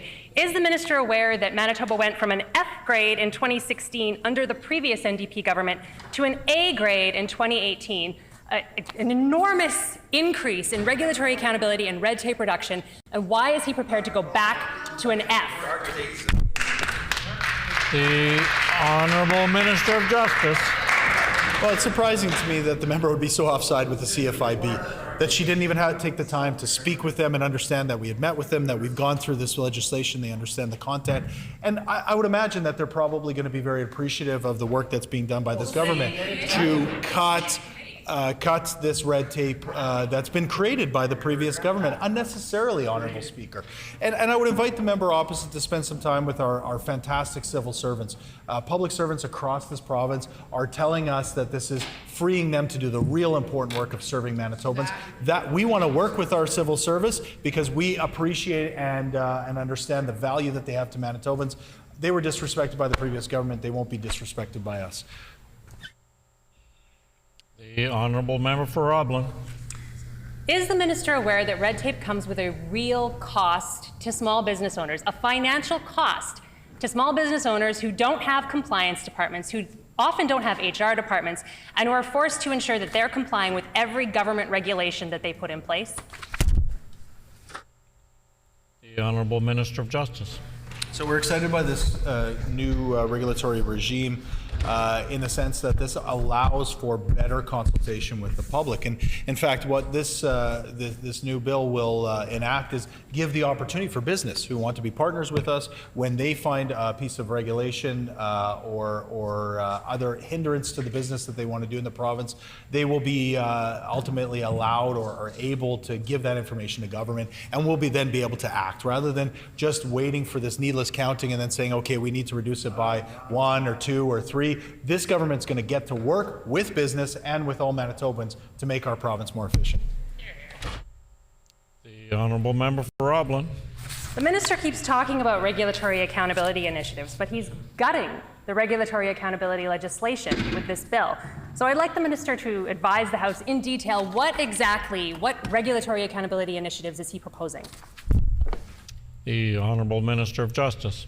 Yeah, the member opposite is confused about the legislation, and so I'm happy to help her understand it a little bit better. Ultimately, this is getting rid of the needless qualitative counting that was done throughout government that really, I think certainly across government, but I think all sectors across Manitoba understood that there really wasn't much value to that, and that's why we're aligning ourselves better with other provinces. We're understanding that the actual data needs to be backed up with how this is going to affect and impact small businesses, large businesses, and Manitobans in general. So that's the work that we're going to be doing, and ultimately we're accountable to the legislature and to the people of Manitoba. So we're going to be bringing that information forward, and we're happy to continue the conversation on how we can make our province more efficient.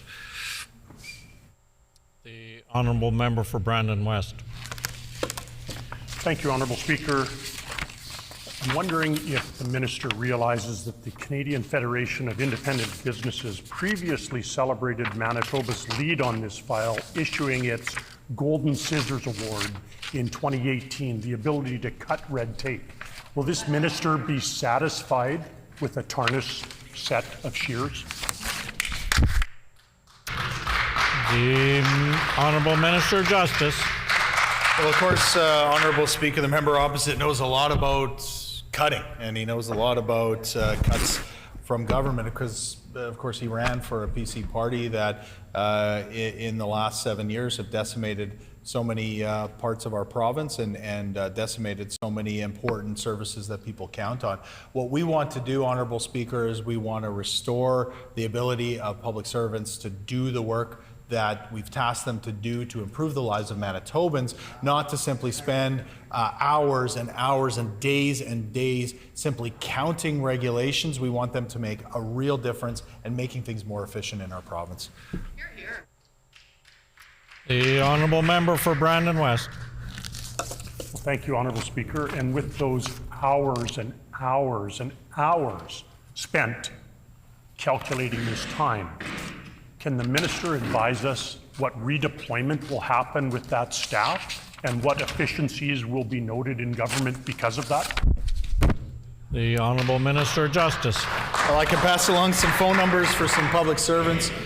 Maybe he can just start dialing 945 and fill in the blanks, and I'm sure he's going to get public servants across this province who are telling him that this has made their lives more efficient in the sense that they're able to now work on the important tasks that they have to make our province a better place.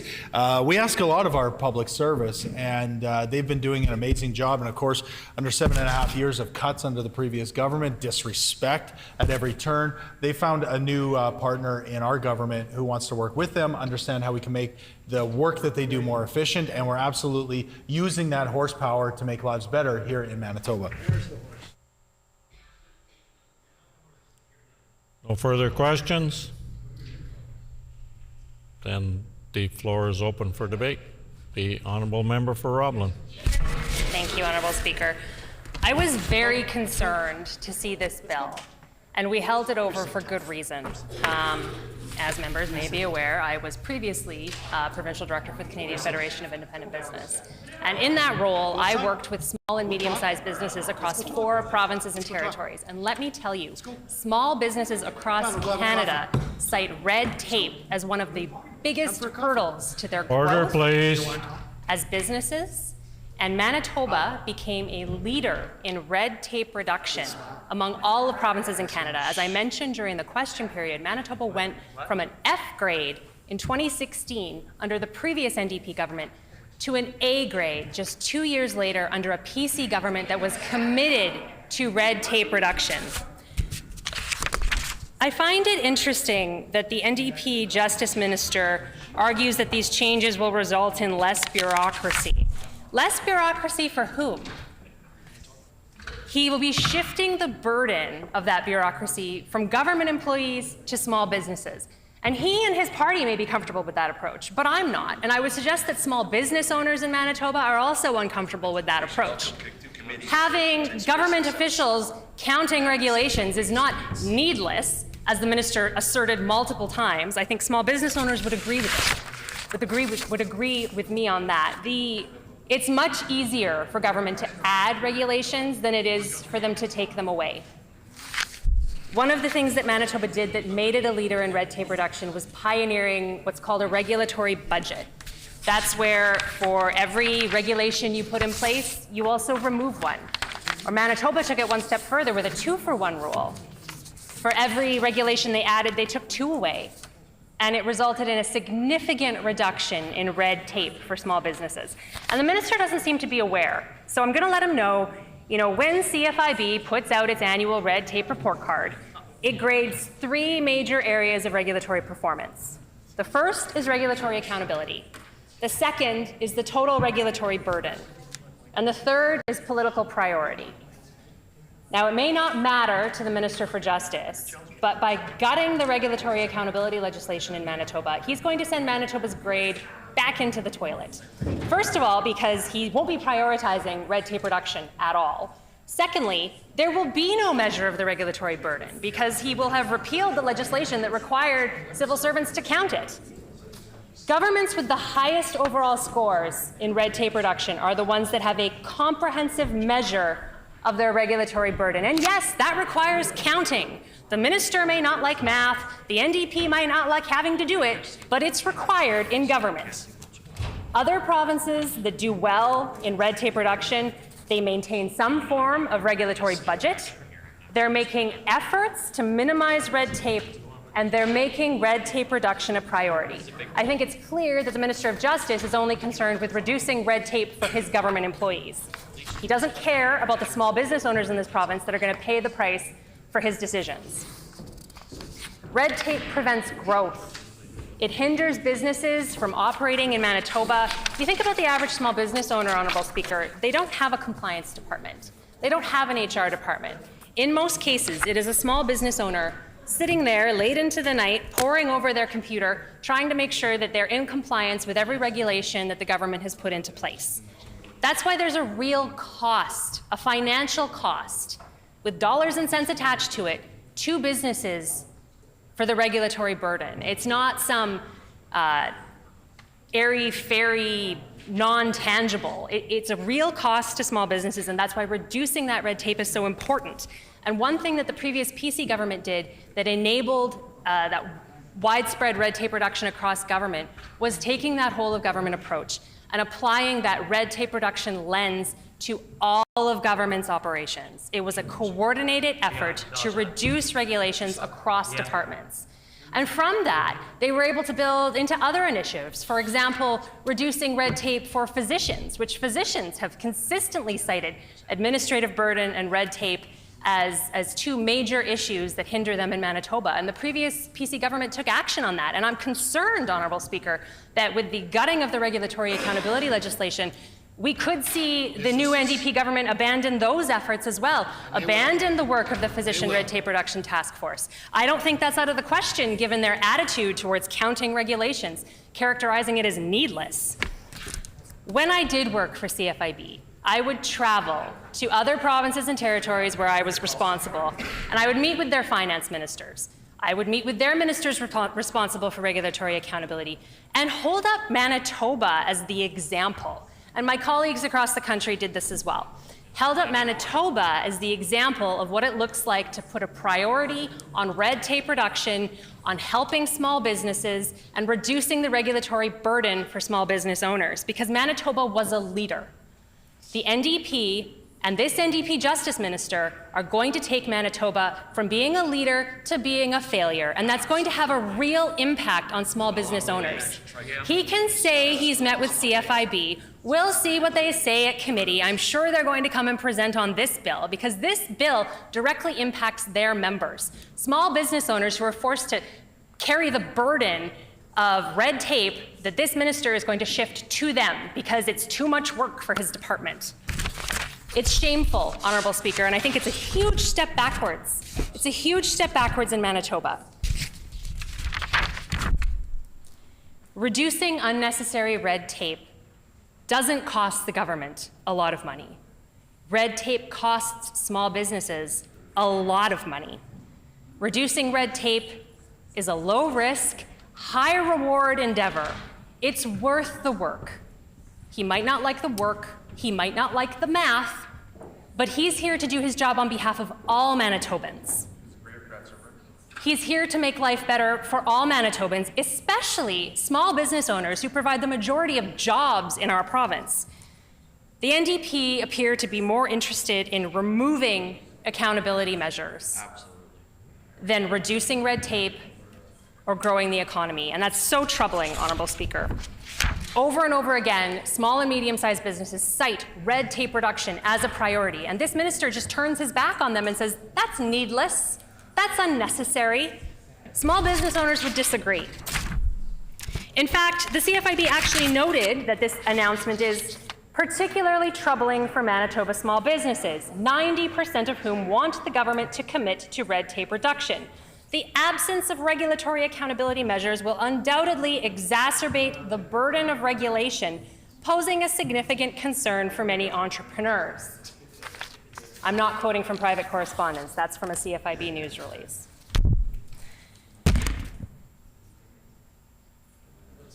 I truly can't understand. I'm just a little lost for words, Honourable Speaker, because it's such a step backwards and such a slap in the face to small business owners who were seeing gains under the previous PC government, who were seeing movement in the right direction, red tape going down. And how do we know it was going down? Because we were measuring it. You have to measure it. You have to count it. Metrics. You can't know if you're improving if you don't measure your performance. And this minister's saying that performance measurement, that accountability, not a priority for our government. If that impacts you as small business owners, too bad. It's really troubling to me, Honourable Speaker, and that's why we'll be voting against moving this legislation to committee and ultimately voting against this legislation. Thank you. Hear, hear.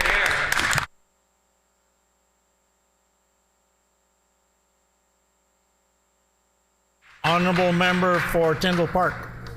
Thank you, Honorable Speaker, and I'm happy to rise and just put a few words on record here at second reading for Bill 16. I want to be clear that I am supporting this bill going to committee, but from what I have heard thus far from Manitobans, whether that be through email, conversations, debate here in the House, there is a severe lack of consultation on this bill. And so I would like to hear from presenters at committee firsthand what their thoughts are on this bill, whether it should be moving forward, what the concerns are on this bill, and make a decision at that point on if we should be proceeding through third reading. Honorable Speaker, my hope is that the minister did his diligence and he did in fact do a lot of consultation, but there has been a lot of he said, she said, back and forth, and I would like to hear directly from those who were apparently consulted. Thank you. Any other further members wishing to debate? Seeing none, the question before the House is passage second reading of Bill number 16, the Regulatory Accountability Reporting Act, and amendments to the Statutes and Regulations Act. All those in favor of the Is it the pleasure of the House to adopt the motion? I heard a no. All those in the House in favor, please say aye. Aye. All those opposed, please say nay. Nay. Oh, I think the ayes have it. The Honorable Opposition House Leader. Yeah, I think we had it, but I guess we'll check with the recorded vote, please. A recorded vote has been called for. Please call in the members.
Order, please.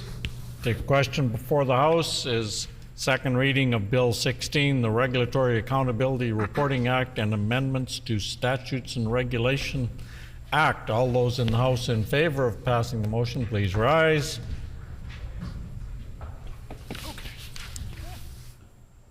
Honorable Mr. Canoe. Honorable Mr. Canoe. Honorable Minister Fontaine. Honorable Minister Fontaine. Honorable Mr. Weeb. Honorable Mr. Weeb. Honorable Minister Asseguara. Honorable Minister Asseguara. Honorable Minister Sala. Honorable Minister Sala. Honorable Mr. Costishan. Honorable Mr. Costishan. Honorable Ms. Smith. Honorable Ms. Smith. Honorable Mr. Bushy. Honorable Mr. Bushy. Honorable Mr. Simard. Honorable Mr. Simard. Honorable Minister Marcelino. Honorable Minister Marcelino. Honorable Minister Schmidt. Honorable Minister Schmidt. Honorable Mr. Moses. Honorable Mr. Moses. Honorable Minister Cable. Honorable Mr. Cable. Honorable Minister Naylor. Honorable Minister Naylor. Mrs. Schott. Mrs. Schott. MLA Redhead. MLA Redhead. MLA Malloway. MLA Malloway. Mr. Blaschko. Mr. Blaschko. MLA Chen. MLA Chen. MLA Moy. MLA Moy. Sorry about that. MLA Pankratz. MLA Pankratz. MLA Kennedy. MLA Kennedy. MLA Devgan. MLA Devgan. MLA Cross. MLA Cross. MLA Loisel. MLA Loisel. Mr. Oxenham. Mr. Oxenham. MLA Dela Cruz. MLA Dela Cruz. Mr. Brar. Mr. Brar. MLA Compton. MLA Compton. MLA Moroz. MLA Moroz. Mr. Vasiliou. Mr. Vasiliou. MLA Lamoureux. MLA Lamoureux. All those in the House opposed to the motion, please rise. Okay. Mr. Uwasko. Mr. Uwasko. Mr. Johnson. Mr. Johnson. Mr. Panuke. Mr. Panuke. Mrs. Stone. Mrs. Stone. Mrs. Cook. Mrs. Cook. Mr. Nesbitt. Mr. Nesbitt. Mr. Wharton. Mr. Wharton. MLA Lagasse. MLA Lagasse. Ms. Byram. Ms. Byram. Mrs. Hebert. Mrs. Hebert. Mr. Jackson. Mr. Jackson. Mr. Wochuk. Mr. Wochuk. MLA Bariza. MLA Bariza. Mr. Balkan. Mr. Balkan. Mr. Gertzen. Mr. Gertzen. Mr. King. Mr. King. Mr. Ginter. Mr. Ginter. Mr. Narth. Mr. Narth. Mr. Prashad. Mr. Prashad. Mr. Khan. Mr. Khan. We will now proceed to conduct the alphabetical roll call of members participating virtually. As a reminder to all virtual members, please respond clearly with either I vote yes or I vote no, only when your name is called. I would also remind members to unmute their mics only when they are recognized and then immediately mute it again once they have declared their vote. The page will now conduct the virtual vote. MLA Sandhu. I vote yes.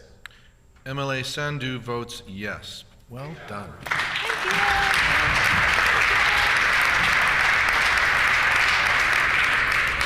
You guys, Mr. Ray.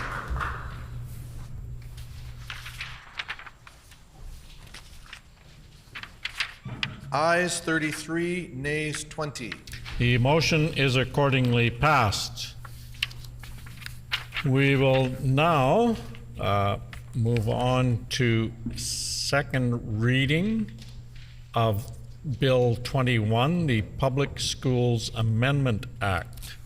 The Honorable Minister of Transportation and Infrastructure. I move, seconded by the MLA for Dauphin, that Bill number 21, the Public Schools Amendment Act, be now read a second time and be referred to a committee of this House. Sorry. Okay, sorry. Try that again. I move, seconded by the Minister of Agriculture, that Bill number 21, the Public Schools Amendment Act, be now read a second time and be referred to a committee of this House. Her Honor, the Lieutenant Governor, has been advised of the bill, and I table the message.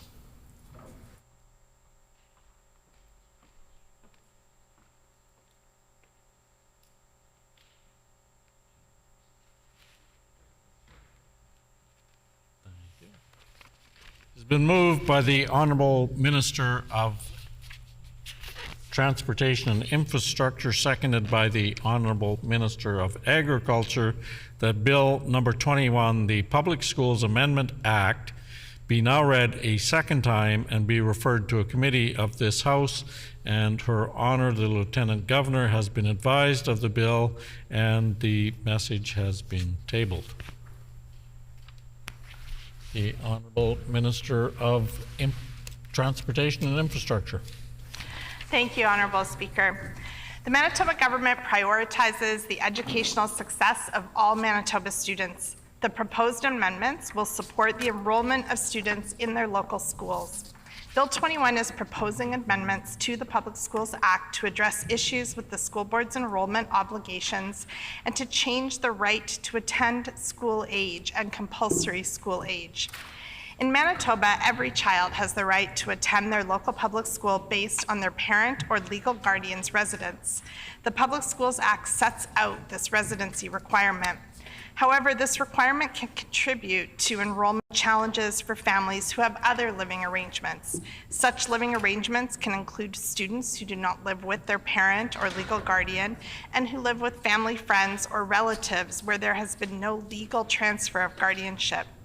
The current residency requirements can also create enrollment challenges for children whose parents are temporary residents in Canada under work or study permits and whose primary place of residence is Manitoba. Children in these instances also have the right to receive education in Manitoba and not be charged tuition.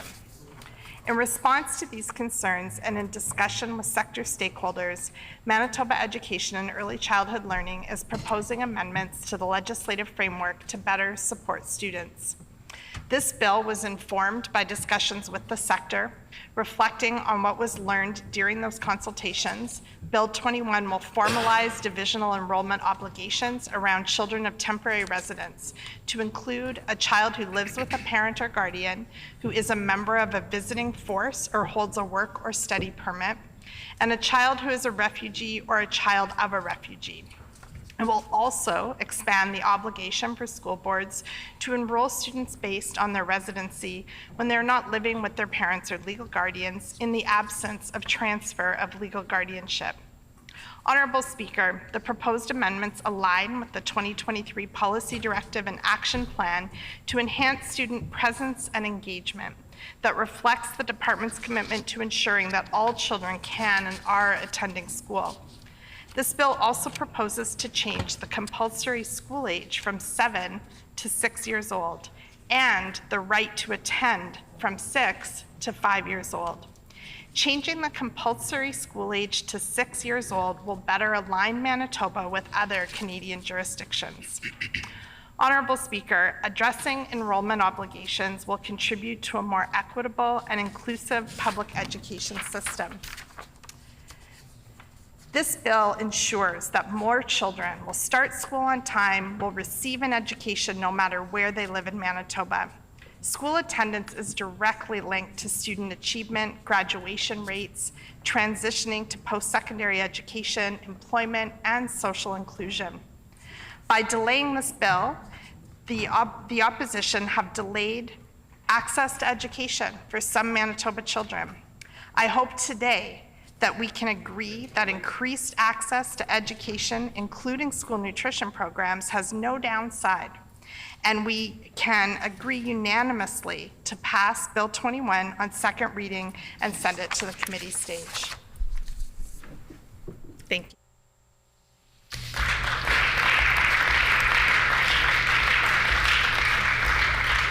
A question period of up to 15 minutes will be held. Questions may be addressed to the minister by any opposition or independent member in the following sequence. The first question by the official opposition critic or designate, subsequent questions asked by critics or designates from other recognized opposition parties, subsequent questions asked by each independent member, remaining questions asked by any opposition member, and no question or answer shall exceed 45 seconds. The honourable member for Spruce Woods. Thank you, Honourable Speaker. And the Minister will know that we were not and are not opposed to this bill in principle, but the reason for delaying the bill was that the Minister of Education could not provide any numbers as to how many students this would add to the public education system when he introduced the bill. So we held it over the summer to allow him to go away and do that work.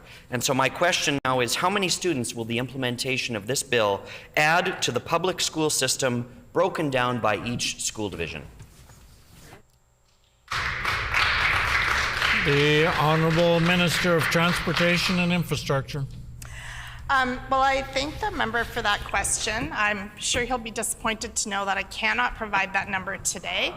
But I would like to suggest that, some of this information will be better understood as children begin to enroll.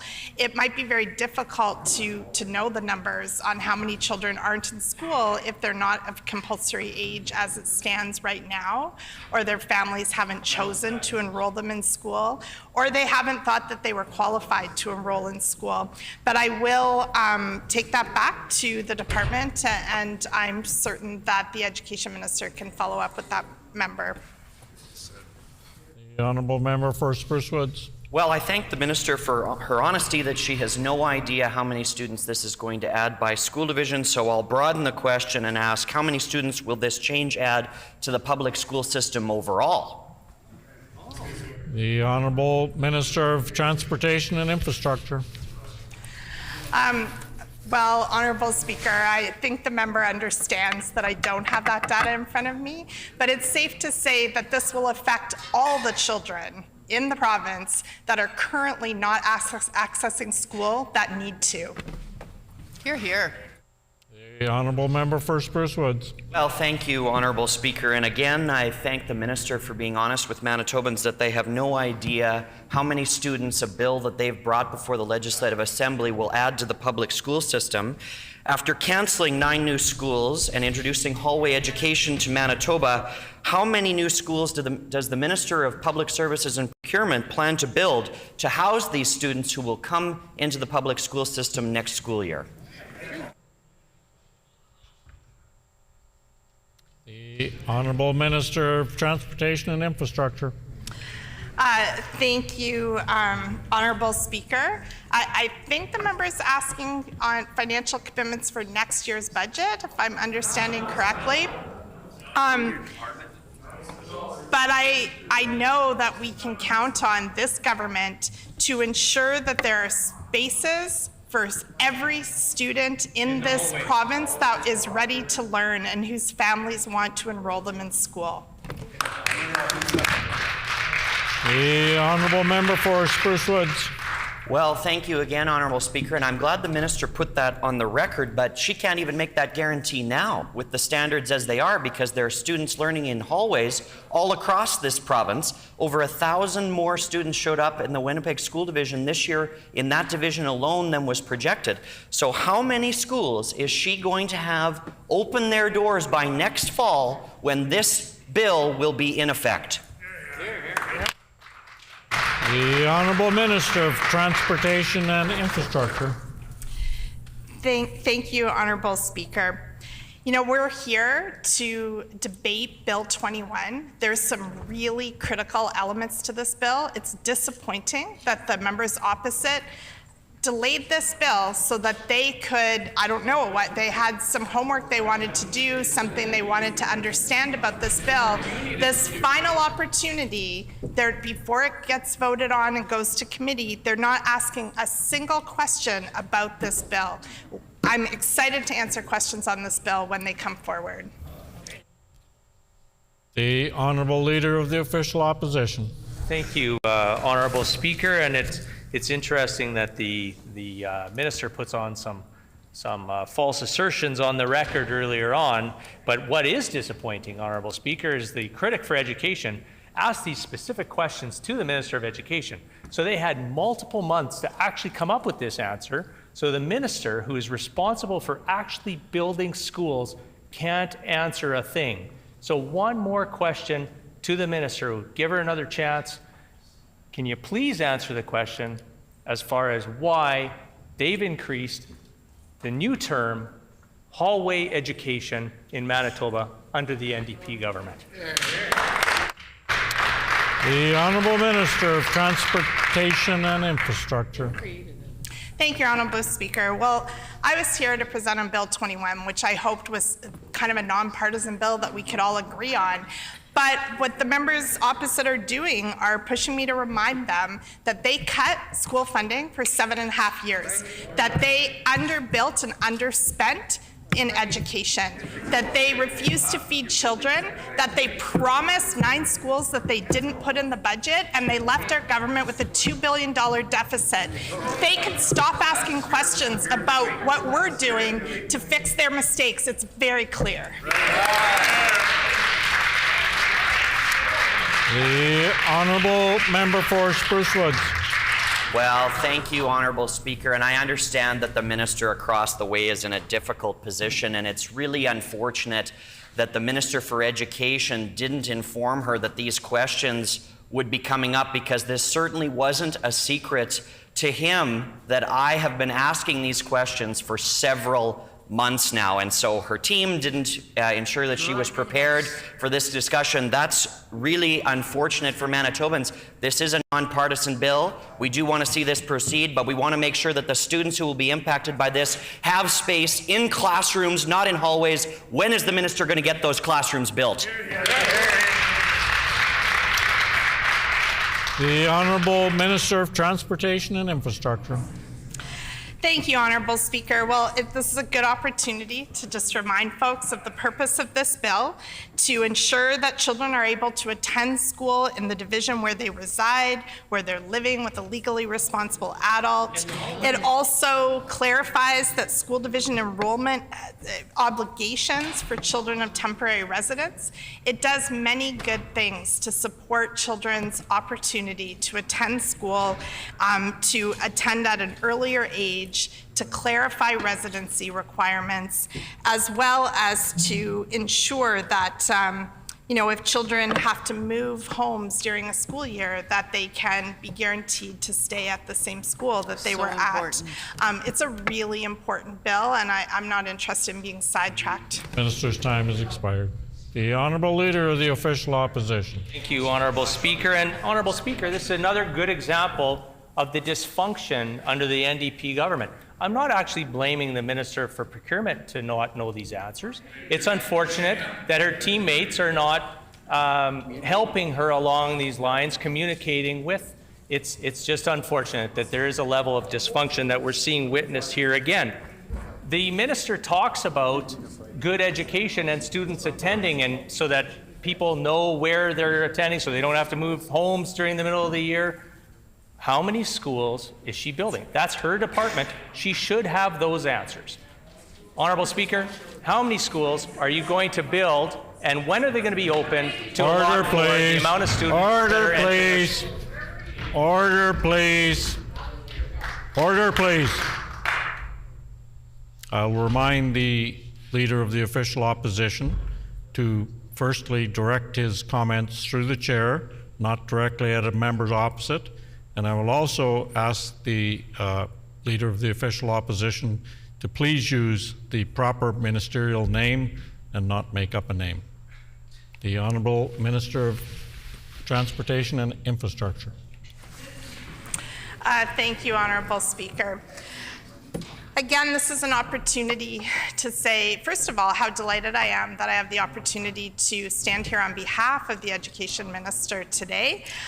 It is good to be part of a unified team that works together on bills across our departments.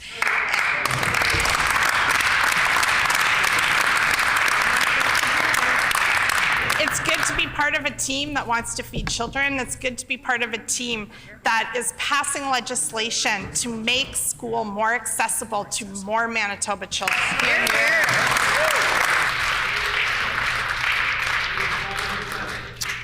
There are no further questions. The floor is open for debate.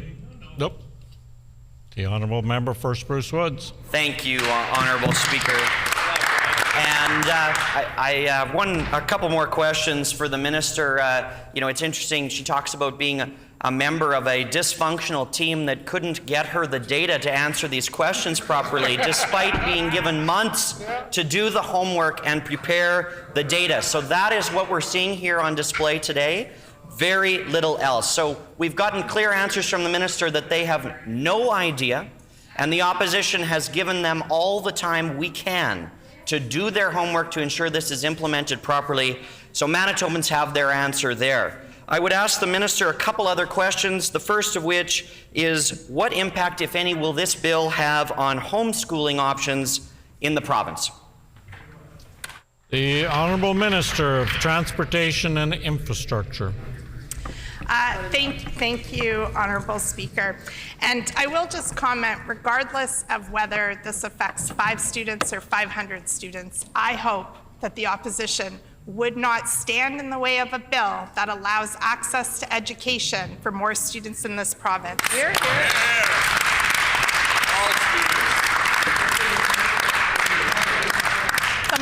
My understanding is the most significant impact on homeschooling families would be the compulsory age of education would start at 6 rather than 7. So families who are enrolling their children through homeschooling would need to do that kind of official process starting at age 6 rather than age 7. The Honourable Member for Spruce Woods. Thank you, Honourable Speaker, and I would hope that the minister has undertaken some consultations with Manitoba homeschooling families on that impact, but we'll see, I guess, when the bill moves forward to committee about their support or not for this bill. A similar question about our fellow Manitobans who live in Huttarian Brethrens or Hutterite colonies. What impact will this have on their schools that are not part of the public education system? The Honourable Minister of Transportation and Infrastructure. Thank you, Honourable Speaker. I will have to say that I'm going to have to ask the department to get back to the member to answer this question. The Honourable Member for Spruce Woods.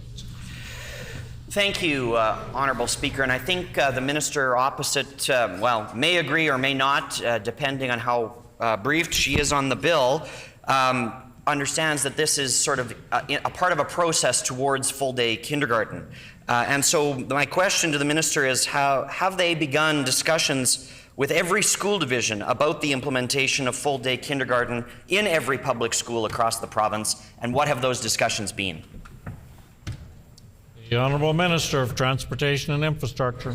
Thank you, Honourable Speaker. Bill 21 is about children at the age of 5 having access to school and compulsory education starting at age 6 in Manitoba.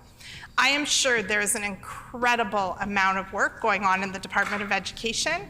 I know that the Education Minister is very hard at work engaging with school divisions, with both within private and public school system, and I may not be privy to all of that work that's happening, but I trust that that information will be unfold in due time. The Honourable Member for Tyndall Park. Thank you, Honourable Speaker. And I understand that the minister cannot provide us with the number of students to be expected moving forward with this legislation, but can she provide the House with confirmation, with some confidence that we in fact have the infrastructure, the physical spots available for the intake of the new students? The Honourable Minister of Transportation and Infrastructure. Thank you, Honourable Speaker. The infrastructure is in place to enroll the students in Manitoba who need to be in school.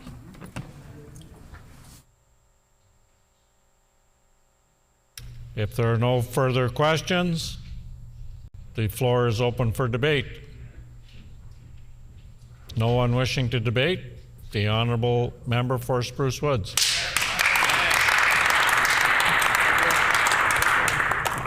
Well, thank you, Honourable Speaker. And, this has been a fairly enlightening last 10 minutes here in the Legislative Assembly with respect to the contents of Bill 21.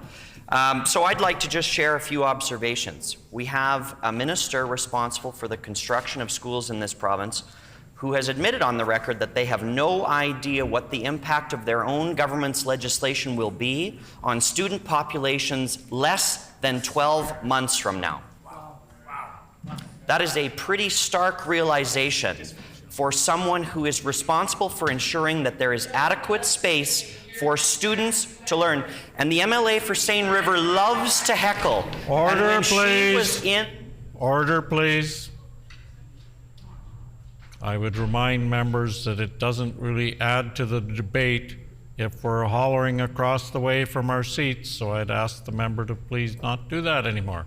The Honourable Member for Spruce Woods. Well, thank you, Honourable Speaker. I know the member for Seine River just can't help herself, and we're frustrated too. We really are that her own government, with a caucus full of educators, cut 9 new schools and hundreds of daycare spaces on day 1 in office.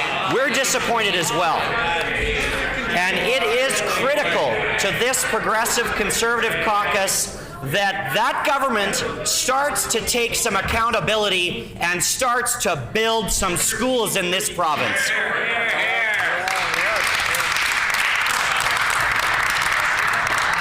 And so, like our colleague from Steinbach mentioned earlier about the member for St. Boniface, we hope that these members in the government backbench find some freedom to speak up at their caucus table and say to their front bench that they need to get some of these items done.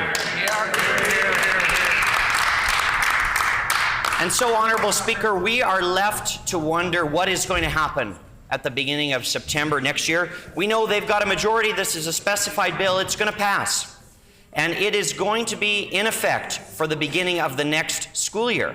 And we have got hallway education. Yes, they cheer now with kids taking their classroom lessons in the hallway, in the library, in the shop's classroom, in the music room. They're cheering. The educators over there are thrilled, I guess, about the fact that they're not building any new schools, that they're not building any new expansions to the schools that were proposed. They're very, very happy with their government's plan for education, which is having no plan to ensure that your students and your children have adequate classroom space to learn. That's the record of this NDP, a year in office. And so, the member for Seine River wants to know how many schools we built. In our 7 years in government, we built 14 schools in 7 years. That's how many. That's how many. She can drive around and count them up if she so chooses. And so I would love to keep talking about our record about building schools, but they're in government now, Honourable Speaker, and they need to keep building schools. And they have failed miserably in that responsibility. And so we are going to hold them accountable for hallway education in this province. We will hold them accountable, and we will wait to see in Budget 2025 whether they can address these mistakes or not. And so I look forward to some better collaboration and information sharing between the Education Minister and the Minister of Transportation, Infrastructure, Consumer Protection and Government Services to make sure that she is building enough schools for all of the additional students that this bill is going to bring into our public education system, Honourable Speaker. It is important to make sure that they have the adequate space to learn. That's what our Progressive Conservative Caucus believes, and that is what Manitobans expect this government to get done. And with that, Honourable Speaker, we've made our points known on this. We understand that this government has failed to build schools for Manitoba. They're going to add further students to the public education system. We agree. Students deserve to have a high-quality public education, and they belong in our public school education system. But that government needs to make sure they've got the space to be able to deliver education successfully, and they are failing miserably to do that right now. We will see in Budget 2025 whether they can step up their game and get some schools built for all of Manitoba.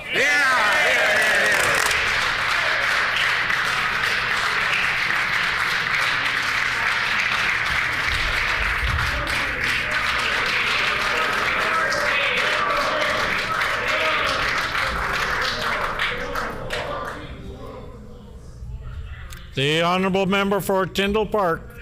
Thank you, Honourable Speaker, and I'm glad to be able to rise this afternoon and put a few words on record about Bill 21, the Public Schools Amendment Act. Honourable Speaker, it's been said here this afternoon that in theory, in principle, this piece of legislation is a very good piece of legislation. I think it's of utmost importance that any child, any student here in Manitoba, they have the right to education. And I believe that this bill, this piece of legislation, helps enable that. And we want to encourage families, students, children to pursue education from a very young age and ensure that every single child in Manitoba is in fact accessing education. And I think that this legislation, again in theory, does assist with that. The biggest concern of this legislation, Honourable Speaker, and it's been discussed here, and we talked about it during the bill consultation, we've asked about it here at second reading throughout the question portion of this debate, and unfortunately we didn't receive very many answers. How many students is this actually going to affect? How many students are going to be welcomed into our education system? We already are hearing, Honourable Speaker, that we do not have the spots for students. And here we are, we're in Manitoba, we want to make the spots. We want to make sure education is available for every single student.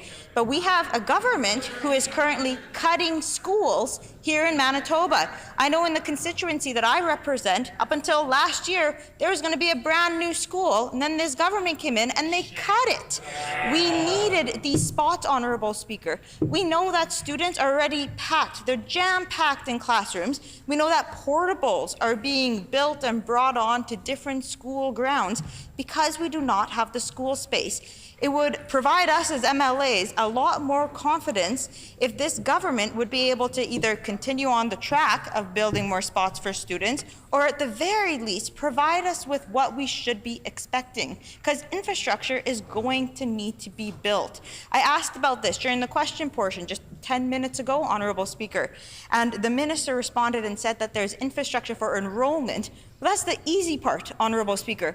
Where is the infrastructure for students to come in, sit down at a desk, be able to learn from teachers, be able to socialize with classmates? Is the infrastructure put in place for this? And it's hard to believe that it is in place when what we are hearing from Manitobans is that there aren't enough spots, there aren't enough educators. How are we going to make and create more spaces if we're already lacking and failing in these areas? My hope is that at committee, a lot of these questions are going to be answered. My hope is that the minister responsible will be able to actually answer the questions, and that we'll be able to move forward on this legislation, because in theory, it is a very good piece of legislation. Thank you.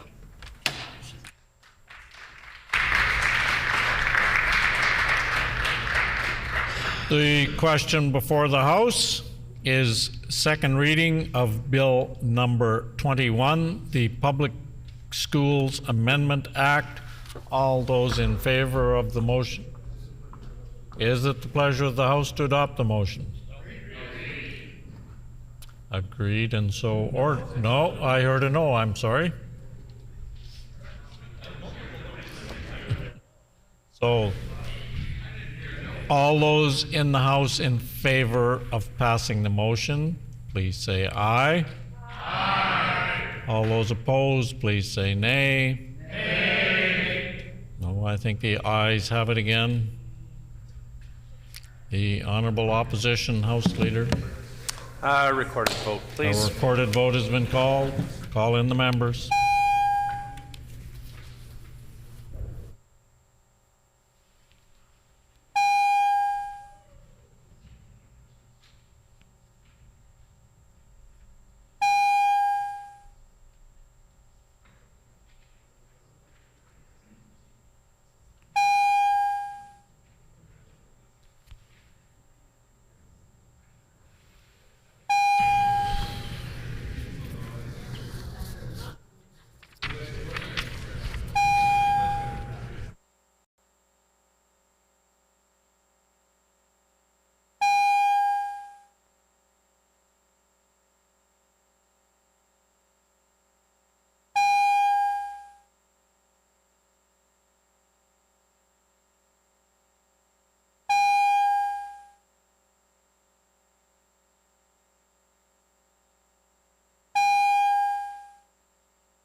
The question before the House is the second reading of Bill 21, the Public Schools Amendment Act.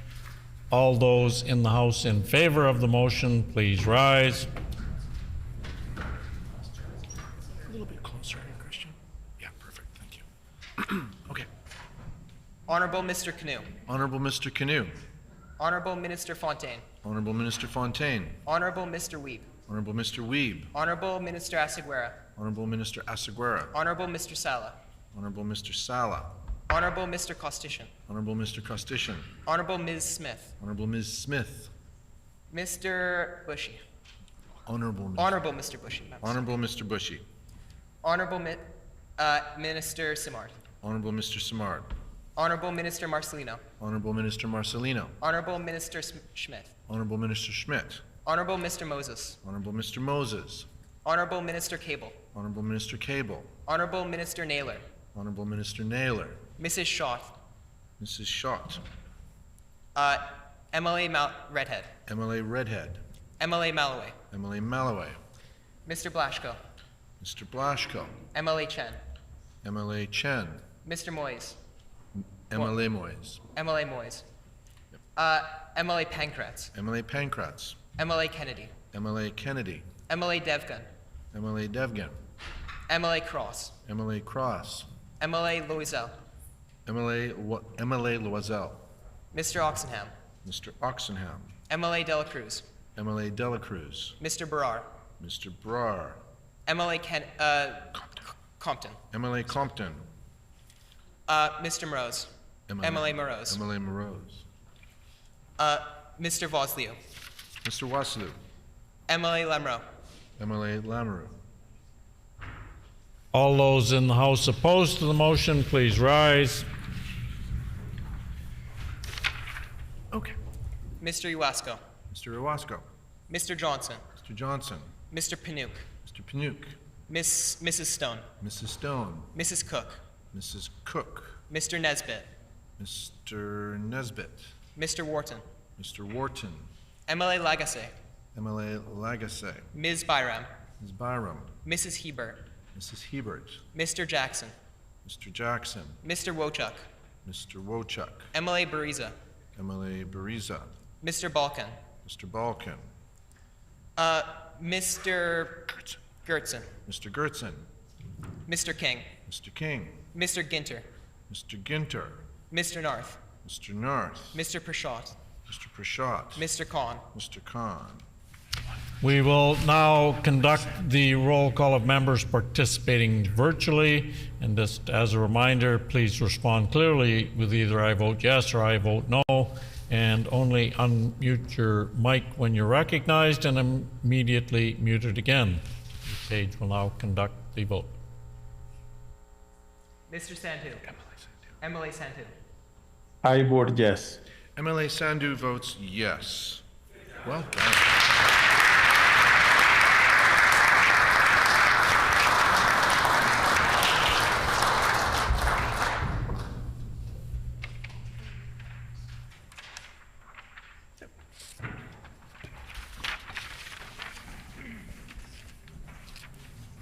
Ayes 33, nays 20. The motion is accordingly passed. The hour being past 5 o'clock, this House is adjourned and stands adjourned until 1:30 on Monday.